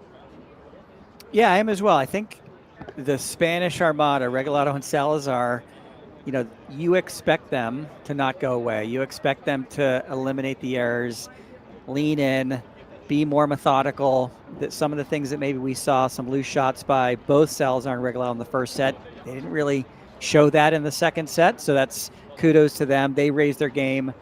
At the end of the day, Mcnerney and Irdoja are playing a very good match. I think this is still a pick 'em in the third. This is one of those, momentum situations where the first couple games could give us a signal, or we could be like the second set, 7 breaks of serve in a row, and then something happened to change that trend. And Steve, we saw in the first set, what did we have? 4 deuce games with Irdoja Mcnerney winning 3 out of the 4 of them, where the second set, we didn't see as many deuce games. That's right. I think we think saw there were 4 in the one or first set. two. 1. I think it was 1. And it was won by Regalado Salazar. Yeah, so it's a little bit of a different look with these no ads sudden death. This is the new rule that the APTA has brought in. I think there's a couple, reasons behind it. Maybe speed of play, maybe also some excitement and suspense. Put a little more pressure in some of these points. But yeah, played very big in the first set, not as big in the second set. So it'll be interesting to see, if this comes into play deep in the third. We have a little bit of a uniform change now. Graham McNerney, yellow shirt, Mcnerney on the deuce side, lefty. And on the near side, we have Jose Salazar serving. Yeah, he served, and Albie Regalado's on the left side of the screen up at the net. Yeah, no, I'll tell you what, Steve, if they did it for excitement, it's working because I'm excited. And, you picked up on this yesterday, Dave. It's not just the deuce point. The mentality and sort of the pressure, if you're up 40 love or if you're up 40-15, that 40-30 point is potentially the more interesting. It's not the more interesting point, but it's a very interesting point, right? If you've had the lead, you feel like when you get to deuce and all of a sudden it's a 50-50 pick 'em, you lost your advantage completely. Right. So it's been interesting to sort of watch it play out in this match. I think it's been a little more predominant today than we saw yesterday in the matches that we covered. And I think with the deuce point, it's just a mindset of, okay, they came all the way back from 15-40, from 40 love, whatever they came back from. Okay, they still have to really work hard to win 2 more points. Where now it's like the mindset of is, wow, I can't believe we were up 40-15, and now if they win this point, we lose the game. So it'll be interesting to see how it weighs on everybody. I think from what I talked about earlier on in the second set, this is going to be, for me, a very interesting game because the team that has served first in both sets so far have been broken but have gone on to win the set. Yep. Or actually, I'm sorry, they've been broken and they've lost the set. So that's the rule. That ball, if it crosses the plane of the net, in that case, Mcnerney loses the point. So 30 love was close. It was close, but it clearly crossed. Yeah, little frustration there, I think, on the point of Irdoja.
Steve, I also think even in this first game of the third set and, for the second set, I think Regalado Salazar have actually done a really good job of changing up the pace of play. They've kind of slowed it down. We've seen less of Irdoja hitting 3-4 drives in a row that have been really effective. I just think they're doing a better job of playing at a pace of play that they want to play at. Yeah, we talked a little bit, Dave, in the second set. We saw Mcnerney in the spin cycle doing his pirouette. I'm seeing the lobs, that's a little bit deeper, that lob there, but, it's also about giving Mick that shot, right? And sometimes you don't give enough credit to the team that's not allowing that forehand to be, well, there's one there, but to be a dominant factor in the match. So Mcnerney dominated the first set with his forehand. I'd say it was still pretty clean through most of the second set. But you're right. There's been less sort of firepower, and I think that's because Regalado and Salazar haven't given him as many opportunities. Right. No, absolutely. I mean, it's a give and take game. If you know the baseline team gives you short overheads, you're going to put them into the side screen. If the net team gives you short balls, the baseline team is going to drive them.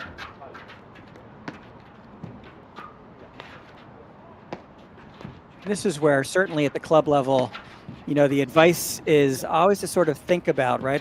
Is there a weaker side?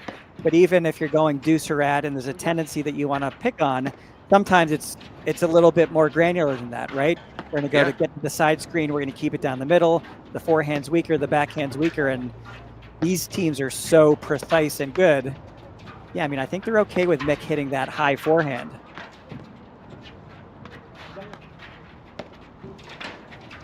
That's a tough one. Game, Regalado Salazar, they lead 1-0. Third set. All right, well, that was the first set where the first game, the serving team wasn't broken. Yeah, this is not a great sign, but... So I don't know if I can predict what's going to happen here now. The pattern has been changed. It's been changed, so let's see. The sun should be becoming less of a factor. The shadows haven't moved a ton, interestingly, since we started.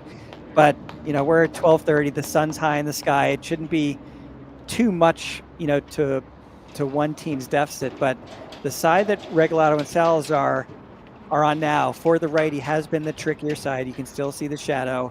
So, okay, they held. They did their job. But let's see if... yeah,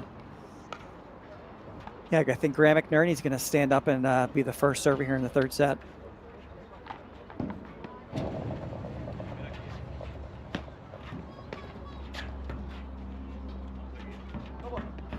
I think if you're Irdoja and Mcnerney, this game, there's some concern. Yeah, you know, I don't want to say they have to win it, but I think they do. You know, I think they do have to win this game just to stop Regalado Salazar have won like the last 4 or 5 games.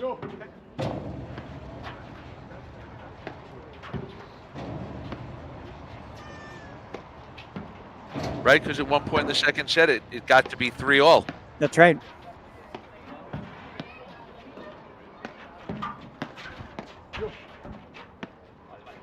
This was the sort of the thought process you had in the second set, where it may have created that 4-3 game where Regalado and Salazar were serving. Your fear was if they're down 4-3, they have to hold. They went up 4-3 and it took less pressure. I think you're right. This game, I tend to agree. Graham Mcnerney is in a position where obviously 2-0 is not the scoreboard you want to see, but given the pace and momentum of this match, he's almost in a must-hold situation.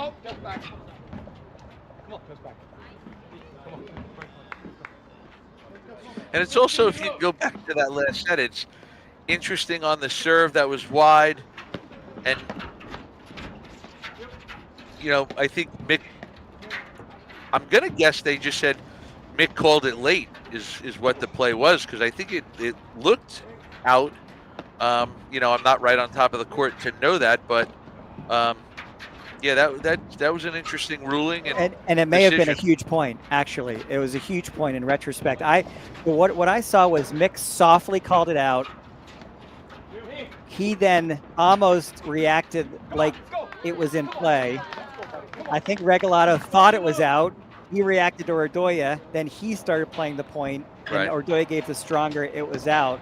And I think you might be right. That's a strange call. You called it too late, but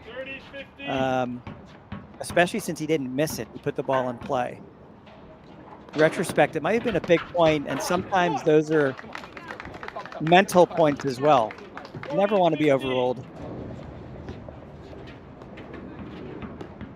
Obviously, the ball's moving so fast in this environment. Nobody's out here. You know, sun's glaring. Some of these calls are difficult.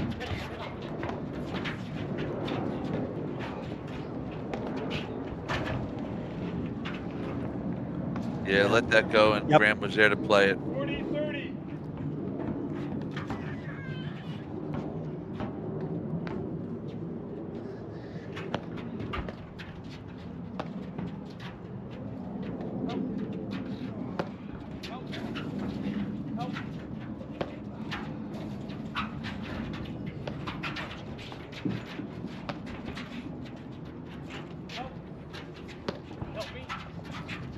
And again, I think one of the big differences in this match is just that Regalado Salazar are missing fewer balls.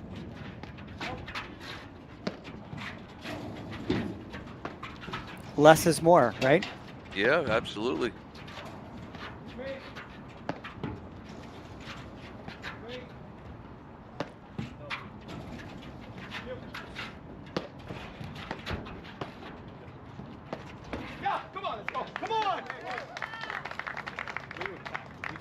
All right, well, there's the hold by Irdoja McNerney.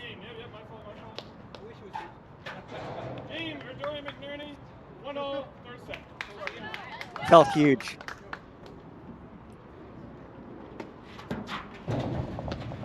Help me, I'm here.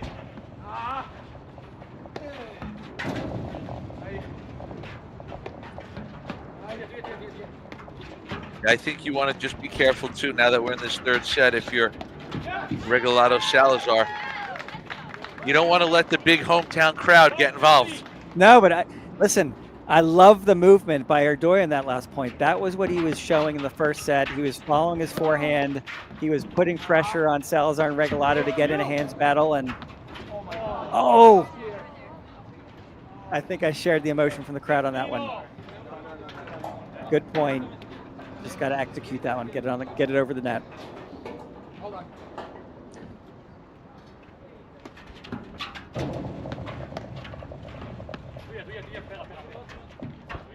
You missed another lob.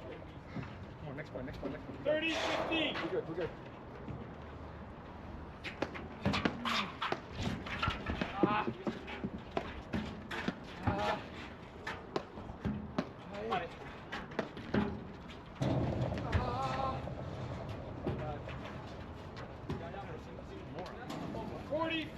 Just gets forced to chase that ball a little higher than he wants.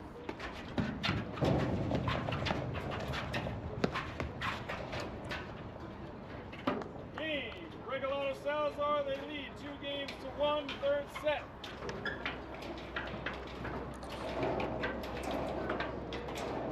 All right, the hard fought game for Irdoja and McNerney, and then I think they gave him a couple there.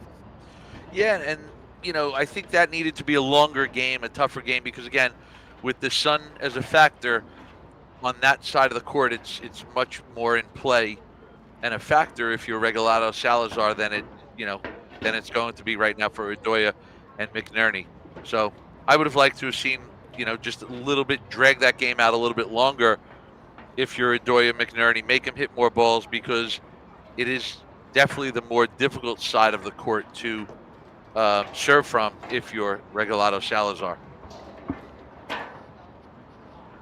So first tour event of the season, Dave. We have 3 of the top 4 players and our tournament director in the finals this week. You see anything else? Any other bright spots in the draw? I thought there was a really nice performance. Bentheim Friedrich played a really nice couple matches. They got a second set against this team of Regalado and Salazar. We called a match with Dabic and Pardo de Andrade yesterday. So, yeah, this is early in the season. We aren't seeing Guille Nunez. We're not seeing Mark Powers, Adam Morgan. So some of the players we're looking to see, maybe next week aren't here. But, what's your take? You see anything interesting in the draw? I think Dabic and Pardo de Andrade had a good win in the quarterfinals. I think it took a little wind out of their sails for the semifinal match. But, I thought they had a really good match early on. And, I think just the quality of play has been pretty good early season on. And, it builds up for an exciting, future for the rest of the season.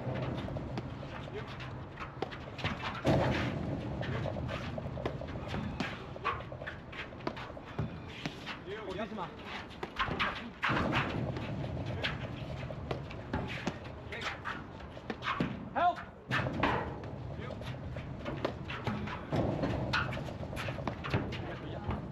Oh, I missed that freaking volley! Love 15.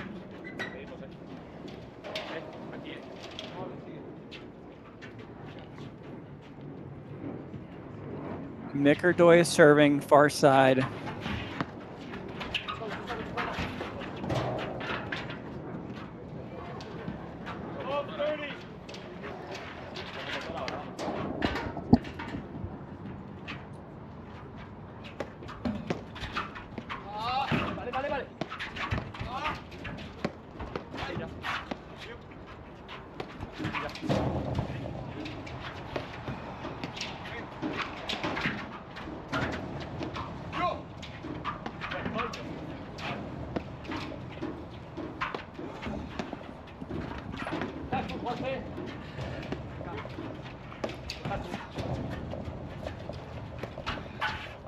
Oh, a tough miss there. Irdoja going for the big cutter. Just didn't quite get enough on the ball. All right, a triple break point here. Game, Regalado, Salazar. They lead 3 games to 1. Third So these days were the couple games we saw in the second set that just went a little bit faster, a couple back-to-back. You know, we saw one game where Mcnerney sort of gave 3 out of 4 hits into the net. Irdoja, a couple unforced errors there. And you know what, Steve, if you're watching, you know, that was like the first sign of life really from Regalado Salazar. You see them, you know, moving their feet. They were jumping around. They were moving around. You know, I think up until this point they were just kind of playing, but now I think they, you know, they've gained a little bit more excitement. They're excited again.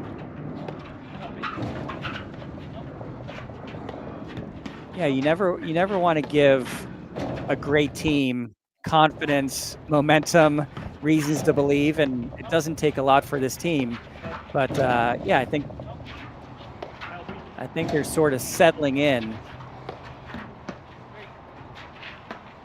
And I made the comment in the second set, sometimes less is more.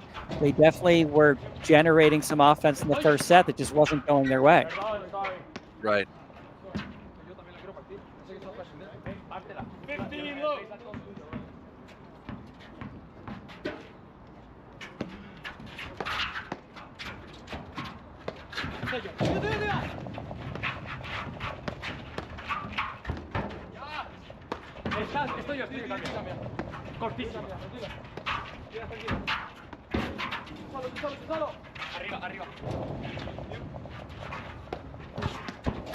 Lots of communication here. 15 all.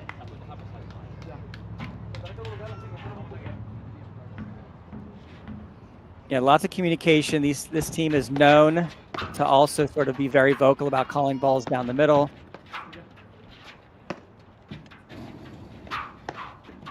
That last one, I think we heard Arriba, which means put it up, give it a lob.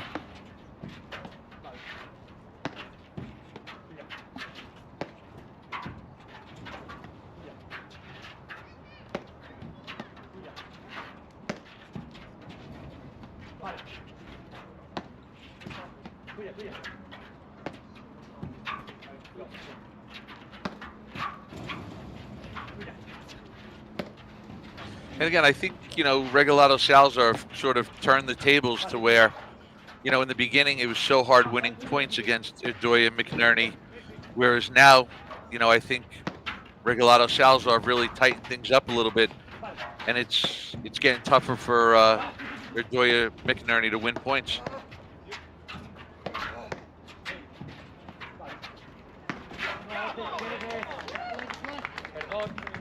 Nice hard fought point. He may have saved him on that one. Nick with a one-handed backhand inside out topspin lob. Right.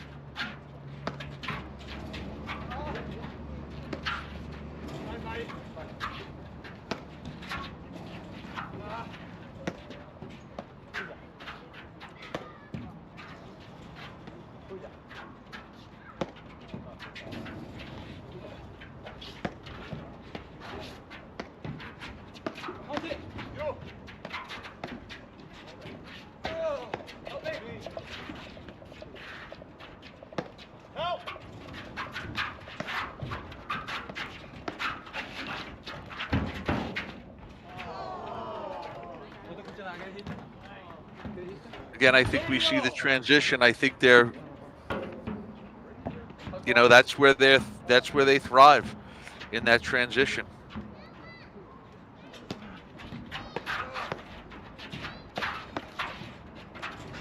Really good spot. Great get, but better hands. 40-30. Really a tough ball to soften up in this temperature.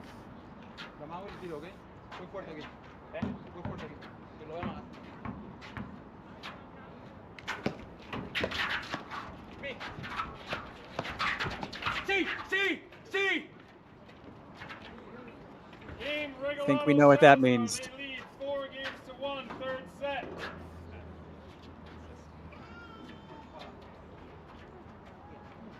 Yeah, 1-1. Felt like Mcnerney and Irdoja sort of battled back. They reestablished sort of an even keel. But all the momentum, all the energies you can hear from Regalado going into this changeover. 4-1 lead feels insurmountable, Dave. Right. It's tough. I mean, it's going to be tough. And, you know, I think it's not a whole lot. It's not a big margin, you know, of error here. It's just, you know, put a couple more balls in play here and there, and you know, it could be 3-2 or 2-3 or whatever. You know, again, I think it's just that Irdoja and Mcnerney are making a few more mistakes than they did in the first set, and Regalado Salazar are making a few less mistakes than they did in the first set. Yeah, you can see some of the statistics up on the screen now. That's 70-30 from a points perspective. Certainly feels a little bit lopsided, but I think you're right. The games have gone a little bit deep. It feels like 1 or 2 of those hands battles, we get one of those balls back on the court. One of those points goes the other way. It's sometimes difficult to be on the court and feel how close matches are when they're 4-1 on the scoreboard. But in, you know, as commentators and sort of the analyst role here, you can really, I think you're right. This is a lot closer. Now, it's still difficult to sort of change the momentum, and you have to hold serve if you're Graham McNerney.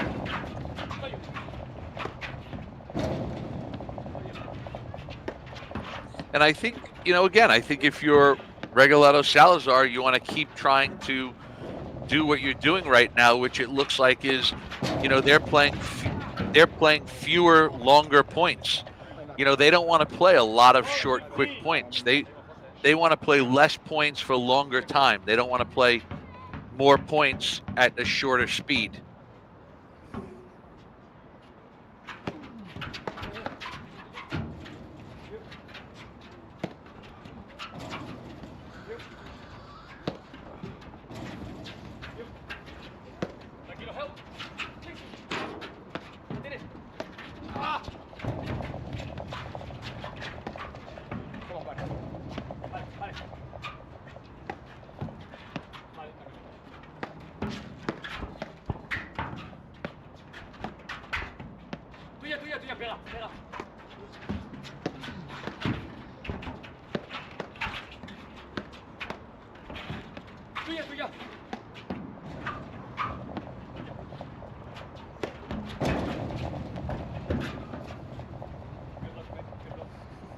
We see a couple of times now late in this match, Regalado Salazar going to the hard overhead off the back screen. Yeah, the one we saw in the second set made it all the way through. I think that was one Mick hit, so they lost the point. But it's an incredibly effective shot. If you can get that ball right at the defender and make them sort of defend backwards, get out of the way, and then chase forward, it's an incredibly effective shot.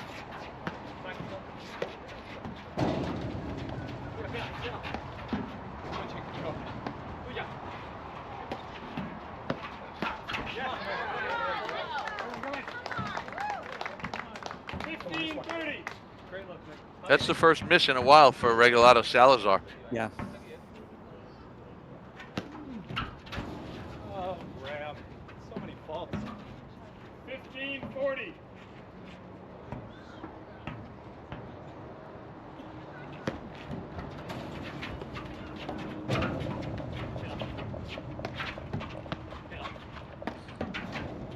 Steve, I also think earlier on in this match, I thought Irdoja Mcnerney were spending a lot more time up at the net, where I think now it seems like Regalado Salazar have been spending more time at the net.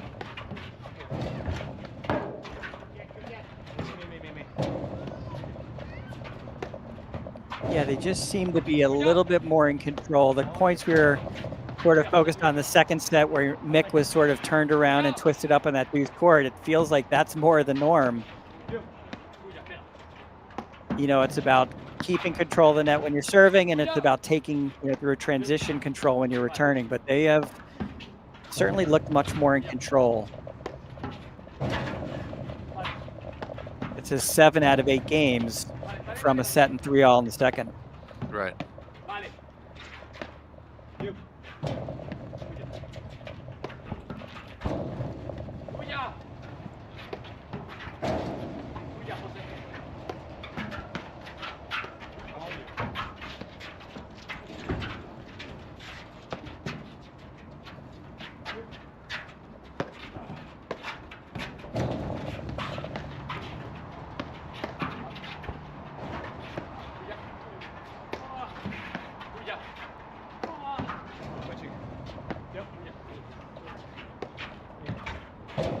An interesting switch there, getting Mick into the ad court.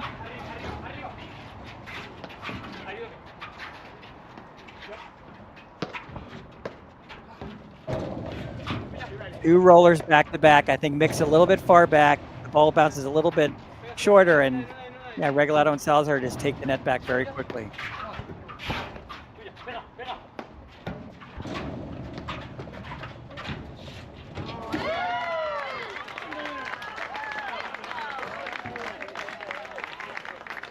At the keeper. The home crowd loves it. Just such a dynamic backhand from Irdoja.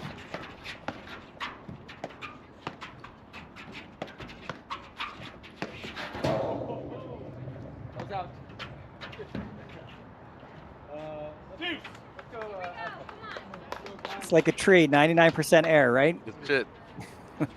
I don't know if that's the guy you want to be hitting hard forehands at. It seemed a little bit extra. So well, again, and that's you know, and that's just, you know, sort of a byproduct of everyone what good volleyers they are. That, you know, you have to go for more. You have to change what the mentality.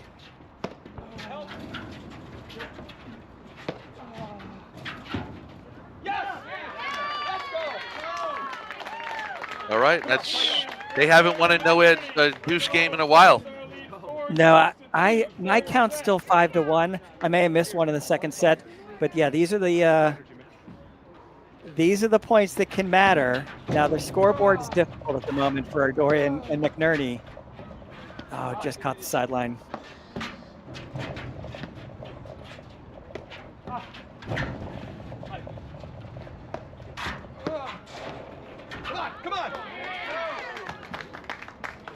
It is amazing, Dave. Little things can change energy, you know, momentum, mentality. So let's see if that little. Oh, Graham, you got to make that. Damn it. 15-all. Graham a little bit frustrated with himself. I think he feels that they've been given a little bit of an opening here. But it's just interesting how, you know what, they've definitely been given an opening, but it just goes to show you how important every point is. Because, you know, for as many good shots as they hit and as many points as they were winning, you know, to miss one ball, it almost like, again, it felt like the balloon got popped.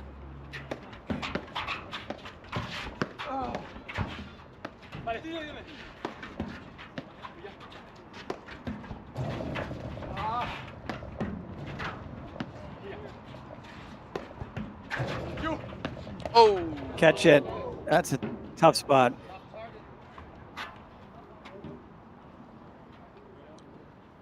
And it's one of those situations where, yeah, I think he's gonna have to walk that off. That he moved the same way the ball was going, so I think he thought he was getting out of it. He sort of moved directly into the bullseye. Yeah.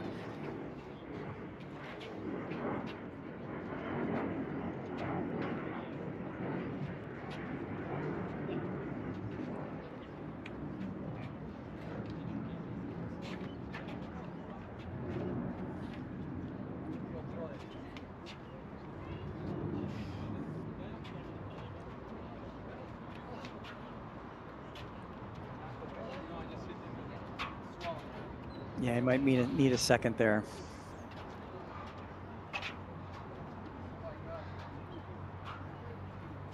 It's Alvi Regalado.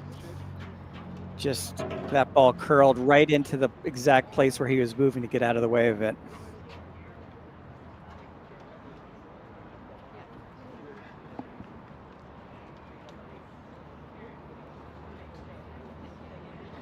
clock, 10 minutes, injury timeout.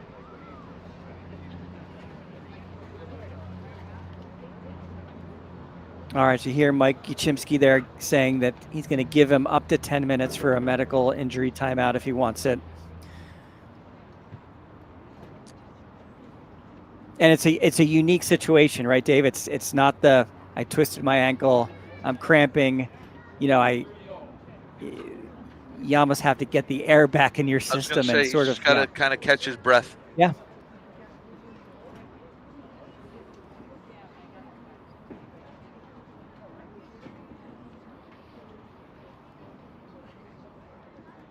So I mentioned, and again, this just for at this moment in time, they've kind of had the momentum. They've been,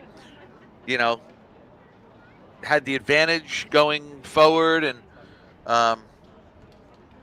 we'll see what if the delay has any effect on the outcome. Again, hopefully, Albie Regalado is all right, and we'll see what happens.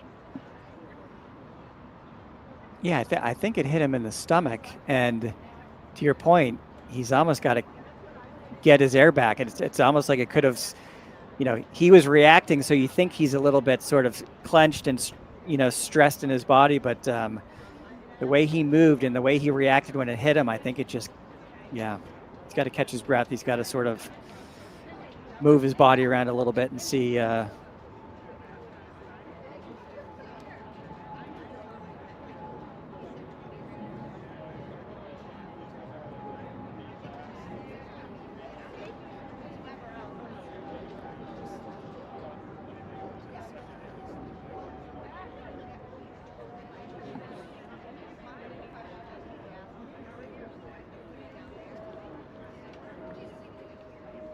Some of the APTA staff coming out to see if they can lend a hand.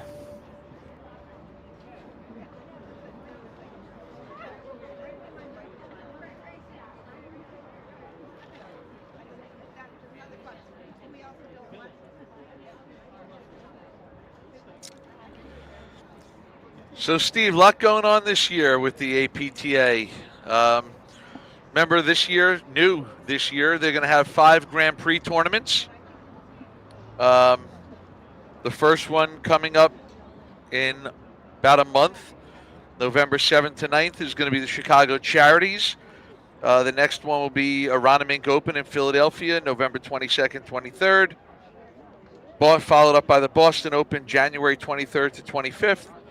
The Short Hills Invitational will be February 7th to 8th, which is the longest consecutive running tournament outside of the Nationals. Then you have the last Grand Prix of the year with the Midwesterns in Cincinnati, Ohio on February 21st and February 22nd, which all lead up to the Nationals, which will be held this year in New Jersey, hosted out of Canubra Country Club in Summit, and that'll be on March 6th to 8th. So a lot of paddle ahead of us. There are still 15 more events to go on, tour events to go on, which they're all going to be live streamed. All the events are going to be live streamed. So it looks for exciting play throughout the year. And I think, Steve, one of the big things with adding another Grand Prix is just, it allows for more draws, more people playing, bigger draws. So, anytime the sport is growing and expanding, that's a good thing. Yeah, we mentioned, obviously we spoke a little bit about Corient, the APTA's national sponsor this year. But, week in, week out, these players are coming from, a good part of the Northeast and the Midwest to play these events, and the prize money is also a big part of it. So the sponsors are not only sort of helping with the, running of the event, but, the attraction of some of these players. There's some competing prize money and, events from padel and some other sports and pickle. Some of these players have also played, but yeah, this is another Grand Prix is just great for the players. The opportunity to play the bigger draws, more draws, and bigger prize money, right? These are not small events, and A number of these competitors are, in the industry. Some aren't in the industry. So there's a big opportunity on some of these weekends to make some pretty nice prize money. Right. To make some extra spending money. Yeah. And I think, several years back, that was a big issue. To your point, like even in the finals here, Graham Mcnerney is the only player of the four that's not a teaching professional. And so I think in the past it was hard. It was starting to get harder as more pros started playing for them to take weekends off, have expenses, and, just kind of come home with a trophy. I think for some of them, it got to the point where it was just they would rather stay and, make a living teaching lessons or running programs. So I think that was where the start of the prize money came in, was to, give the better players, the professional level players, incentive to play. All right, a little round of applause from the local crowd. You see Alvy trying to give some description of the impact and the little bit of an injury he's sort of struggling with. I think they're going to give him at least a serve or two here. All right, 30-all, right back at it.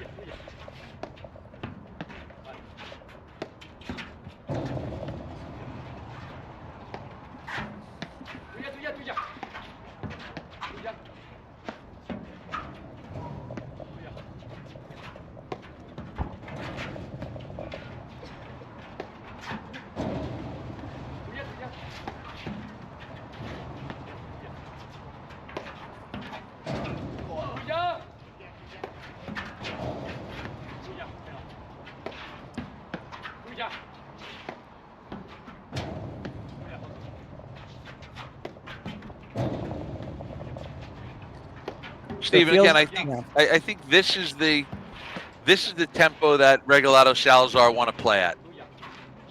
I think they've also shifted over where, I think they're hitting less balls to Irdoja that he can take off the deck, and they're making him play a lot more screens. Whereas I think earlier on, they were just giving him a lot of looks as to hitting drives. Yeah, really nice attempt there by Graham Mcnerney to sort of get a transition, but to no avail. Feels like a huge point coming back from the injury, but it also leads into the game point and then potential no-ad point.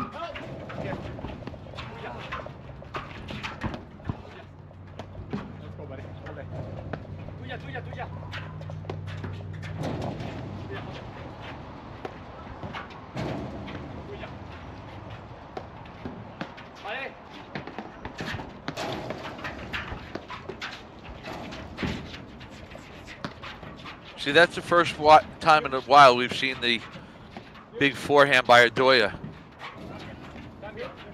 And just clipped the top of the net. I don't know how you kept that on the court, but it's a good sign, right? Mick has an ability to sort of, just an unbelievable move to the spot.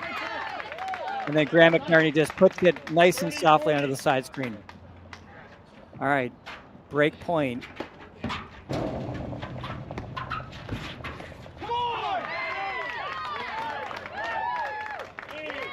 Mcnerney. Regalado Salazar leads 4-3, third set. All right, so Irdoja McNerney come up with a break.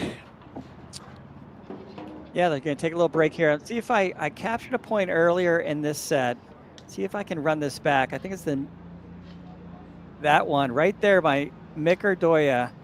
I saved that. This is one of the spots that, I think there was a little bit of momentum change. The other point that we talked about, Dave, was Alvy Regalado hit an absolute cannon sort of inside the tree of Irdoja, and he's sort of matrixed his way by not getting hit. That one also gave a little bit of crowd energy. Mick, I think, followed it up with a couple big points, like that really slivery backhand he hit into the corner. So, we took a little break with Alvy Regalado. I think the momentum was a little bit shifting before that. And, okay, it's back on serve, which isn't necessarily the perfect spot to be for Mcnerney and Irdoja. But, yeah, I didn't see it coming from 4-1, but this is a game of momentum.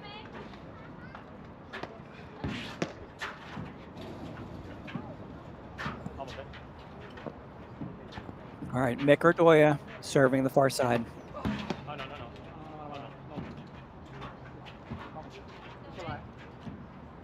I think there was a fault there.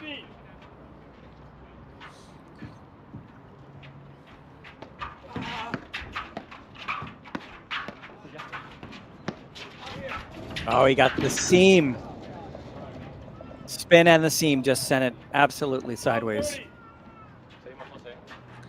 And I think we've kind of a lot throughout this entire match, we've seen this trend where when, one team gives the other team a little something, the other team takes advantage of it in the moment, gains a little momentum, but then it kind of goes back the other way.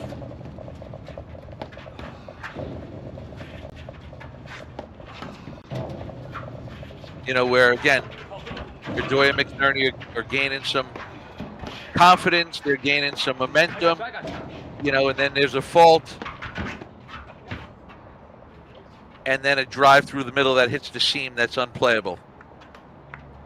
But then now Regalado Salazar try to rush, short hop that backhand, and now it's 15-30 again. So we've kind of seen a little bit of each team swinging momentum back and forth to each other.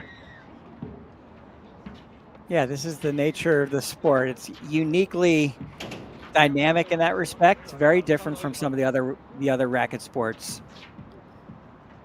All right, 15-30. Right, I think there are a lot of the sports where, momentum is hard to stop.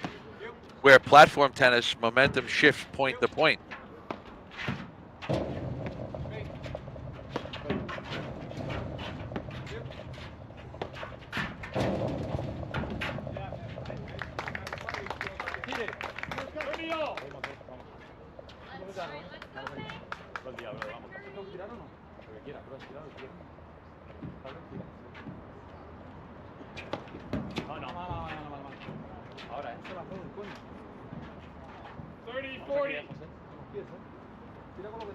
All right, break point. That's 2 faults in this game by Mick Irdoja.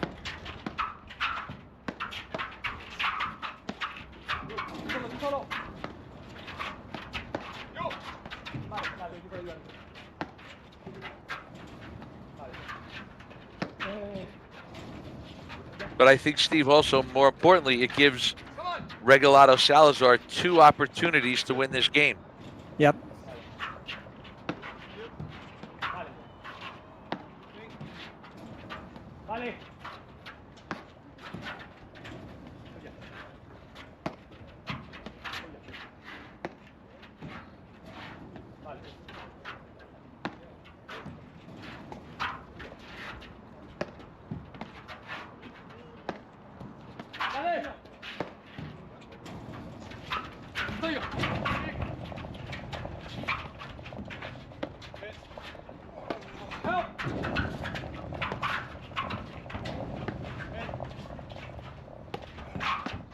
Mcnerney just holding his ground there.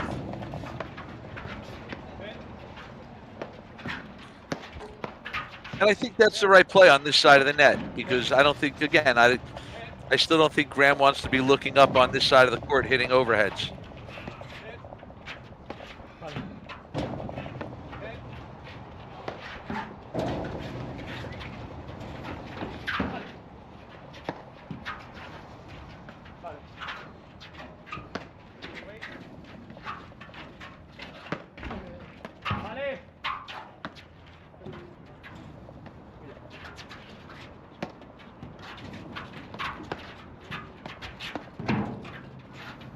Wow, what volley coverage.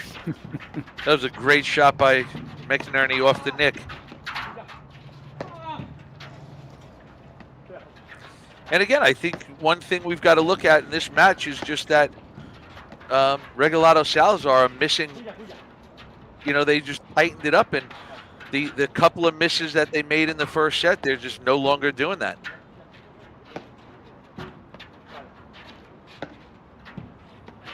And I've said that from the beginning with them, that, you know, one of the things that makes them so tough is their ability to not allow you to win points. Oh, he missed it. I think Mick was twisted up and hit on the third opposite side of his racket to just put that ball up in the air. And here we are, sudden death, deuce point.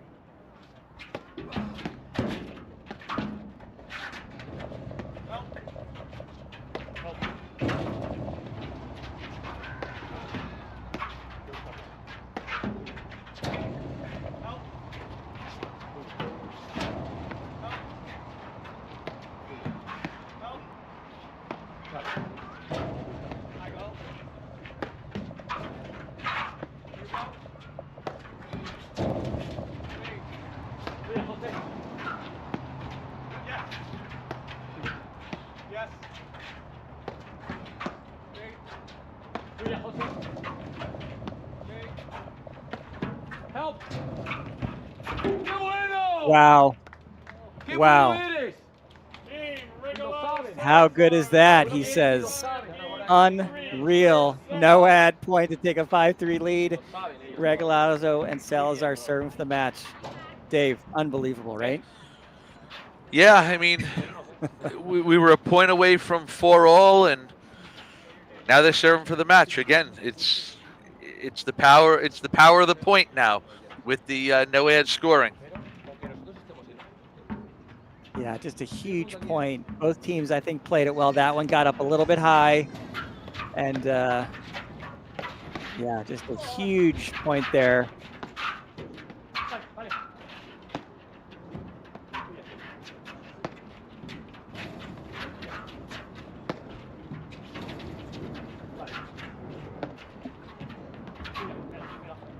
And it's really nice to see the last few games. Obviously, 4-1, the match was slipping away, but we've played 3 really good games since that point.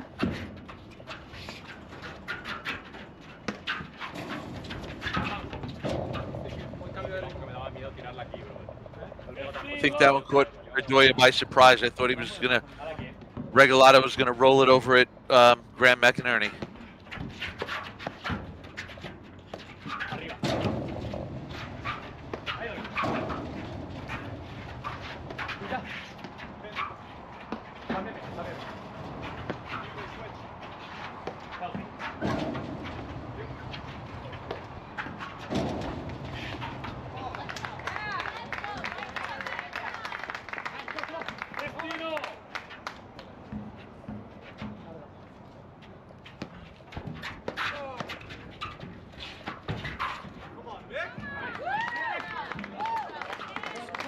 Good spotted drive there by Irdoja. It's the exact spot, right? But it's so tough that you're defending that one-handed backhand. It's just a little demoralizing, but Mick hit it in the exact spot. You're right.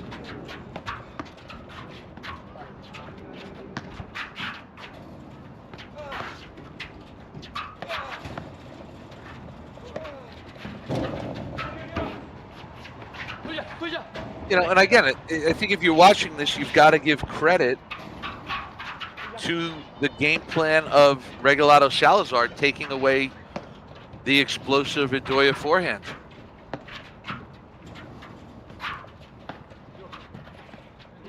Yeah, we saw a lot of it in the first set and a little bit, and then it's almost been taken away.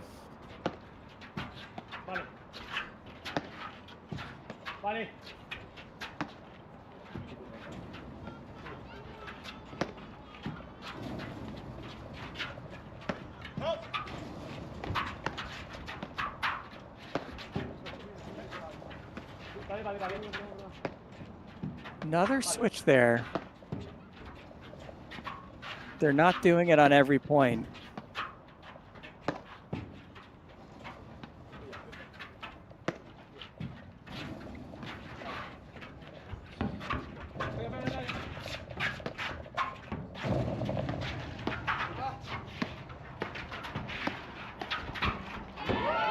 Oh, What goodness. a drop shot by Mcnerney. 15-40. That's one of the things, if you're going to drive the ball whenever you're playing McNerney, like, you've got to know that he's nowhere near that net. Team Irdoja and Mcnerney. Regalado Salazar lead 5-4. Third set. See that tight match in the semis, Regalado Salazar beating Benkheim and Friedrich, 3-setter. Yeah, there's been some good paddle this weekend, Montclair. Week 1 of the tour. We go next, well, 2 weeks. Our next stop is Medina, October 17th, followed by Baltimore, Chicago Charities. You mentioned, Dave, the 5 Grand Prix, then Chicago, Aronimink, all the way through. Yeah, I'm excited to be back. It's the beginning of what's hopefully going to be an interesting, exciting season. Let's see if we have some new breakout teams.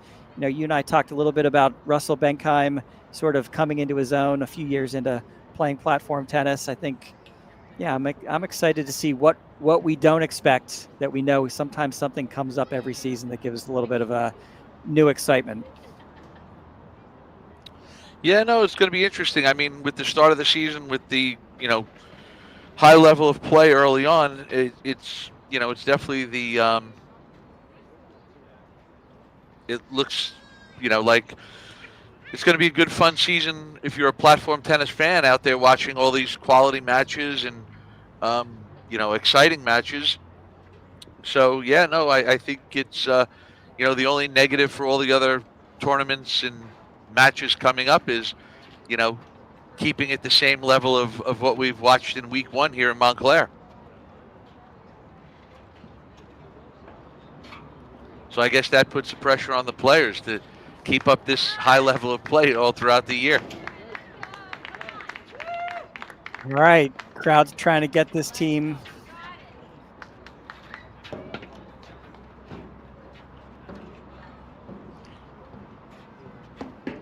And then, Steve, we always talk about the individual tournaments, the individual teams. Let's not forget that March 28th, 29th in New Jersey, we'll have the men's team nationals, and April 11th and 12th in Chicago, the women's team nationals. So not only are there just, individual 2-player team events, there's also, men's and women's team nationals, which is always a fun, exciting event.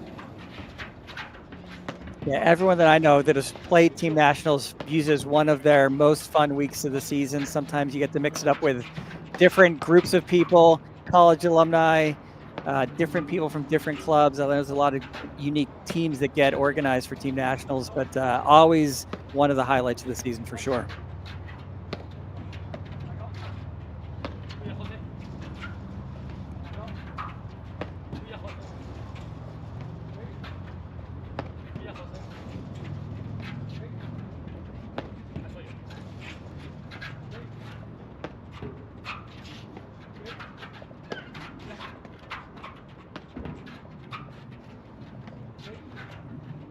Graham Mcnerney trying to give some different looks.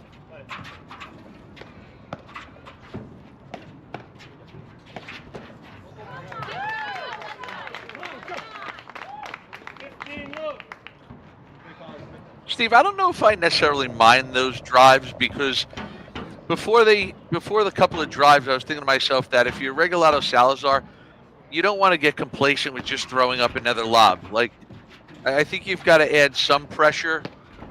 And, if you're going to, if Irdoja and Mcnerney are going to get another point on the scoreboard, I think you've got to do it on, like, they've got to win it. You don't want to just let them have it. You have to make them work for it.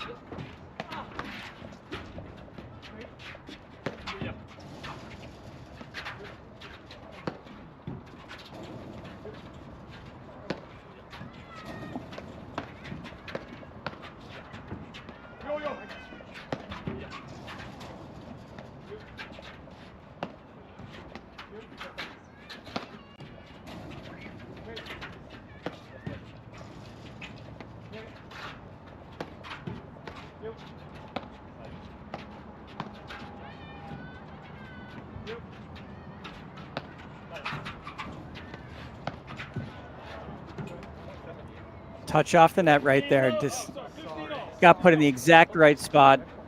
Regalado just got that ball right on top of the shoelaces of Irdoja.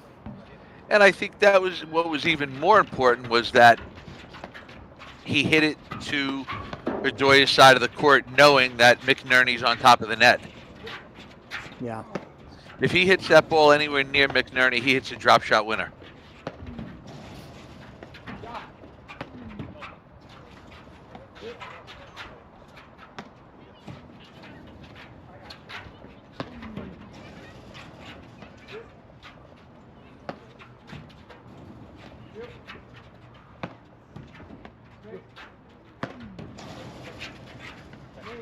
Threading the needle there.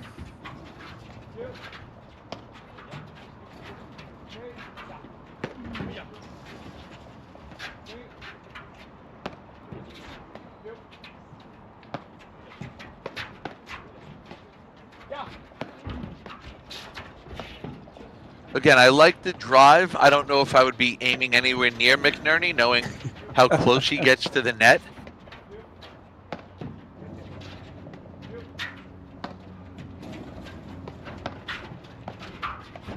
Oh, they just got a little bit out of sorts. 15-30. But even in that moment, I mean, you know, you have to give credit to Regalado, how calm and patient he stood, and he didn't try to rush a shot. He sort of, again, he saw that they were in trouble. Irdoja, Mcnerney were in trouble, and he didn't try to hit a winner. He either let them make it and get themselves out of trouble, or miss it, which they kind of did. And here we go. We have a couple of match points here.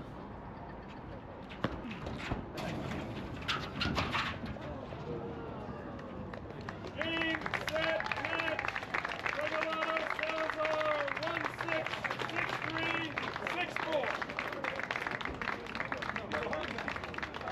Yes, I think a tale of, you know, one set went one way, the other two sets sort of went the other way. I think both teams saved their best platform performances for the third set. Once we got, you know, to 4-1, the last several games were just incredible level. Thought both teams played really well. The number one teams in the country, Regalado and Salazar, Dave, you know, here they go. Week one, they take the trophy. Yeah, Any final thoughts from your side? No, like I said, I just think it was as much of credit for Regalado Salazar. You know, they kind of leveled off and sort of eased into their style of play. They're going to do a little bit of a trophy celebration, but for us, Dave, this is week one. We come up next to Medina in 2 weeks, then Baltimore, then Chicago Charities. So At Corient, wealth management begins and ends with you. We believe the more personal the solution, the more powerful the result. We treat your goals as our own. We never lose focus on the life you want to build. And our experienced advisors design custom-built strategies to help you get there. It's time for a wealth management experience as sophisticated as you are. It's time for Corient.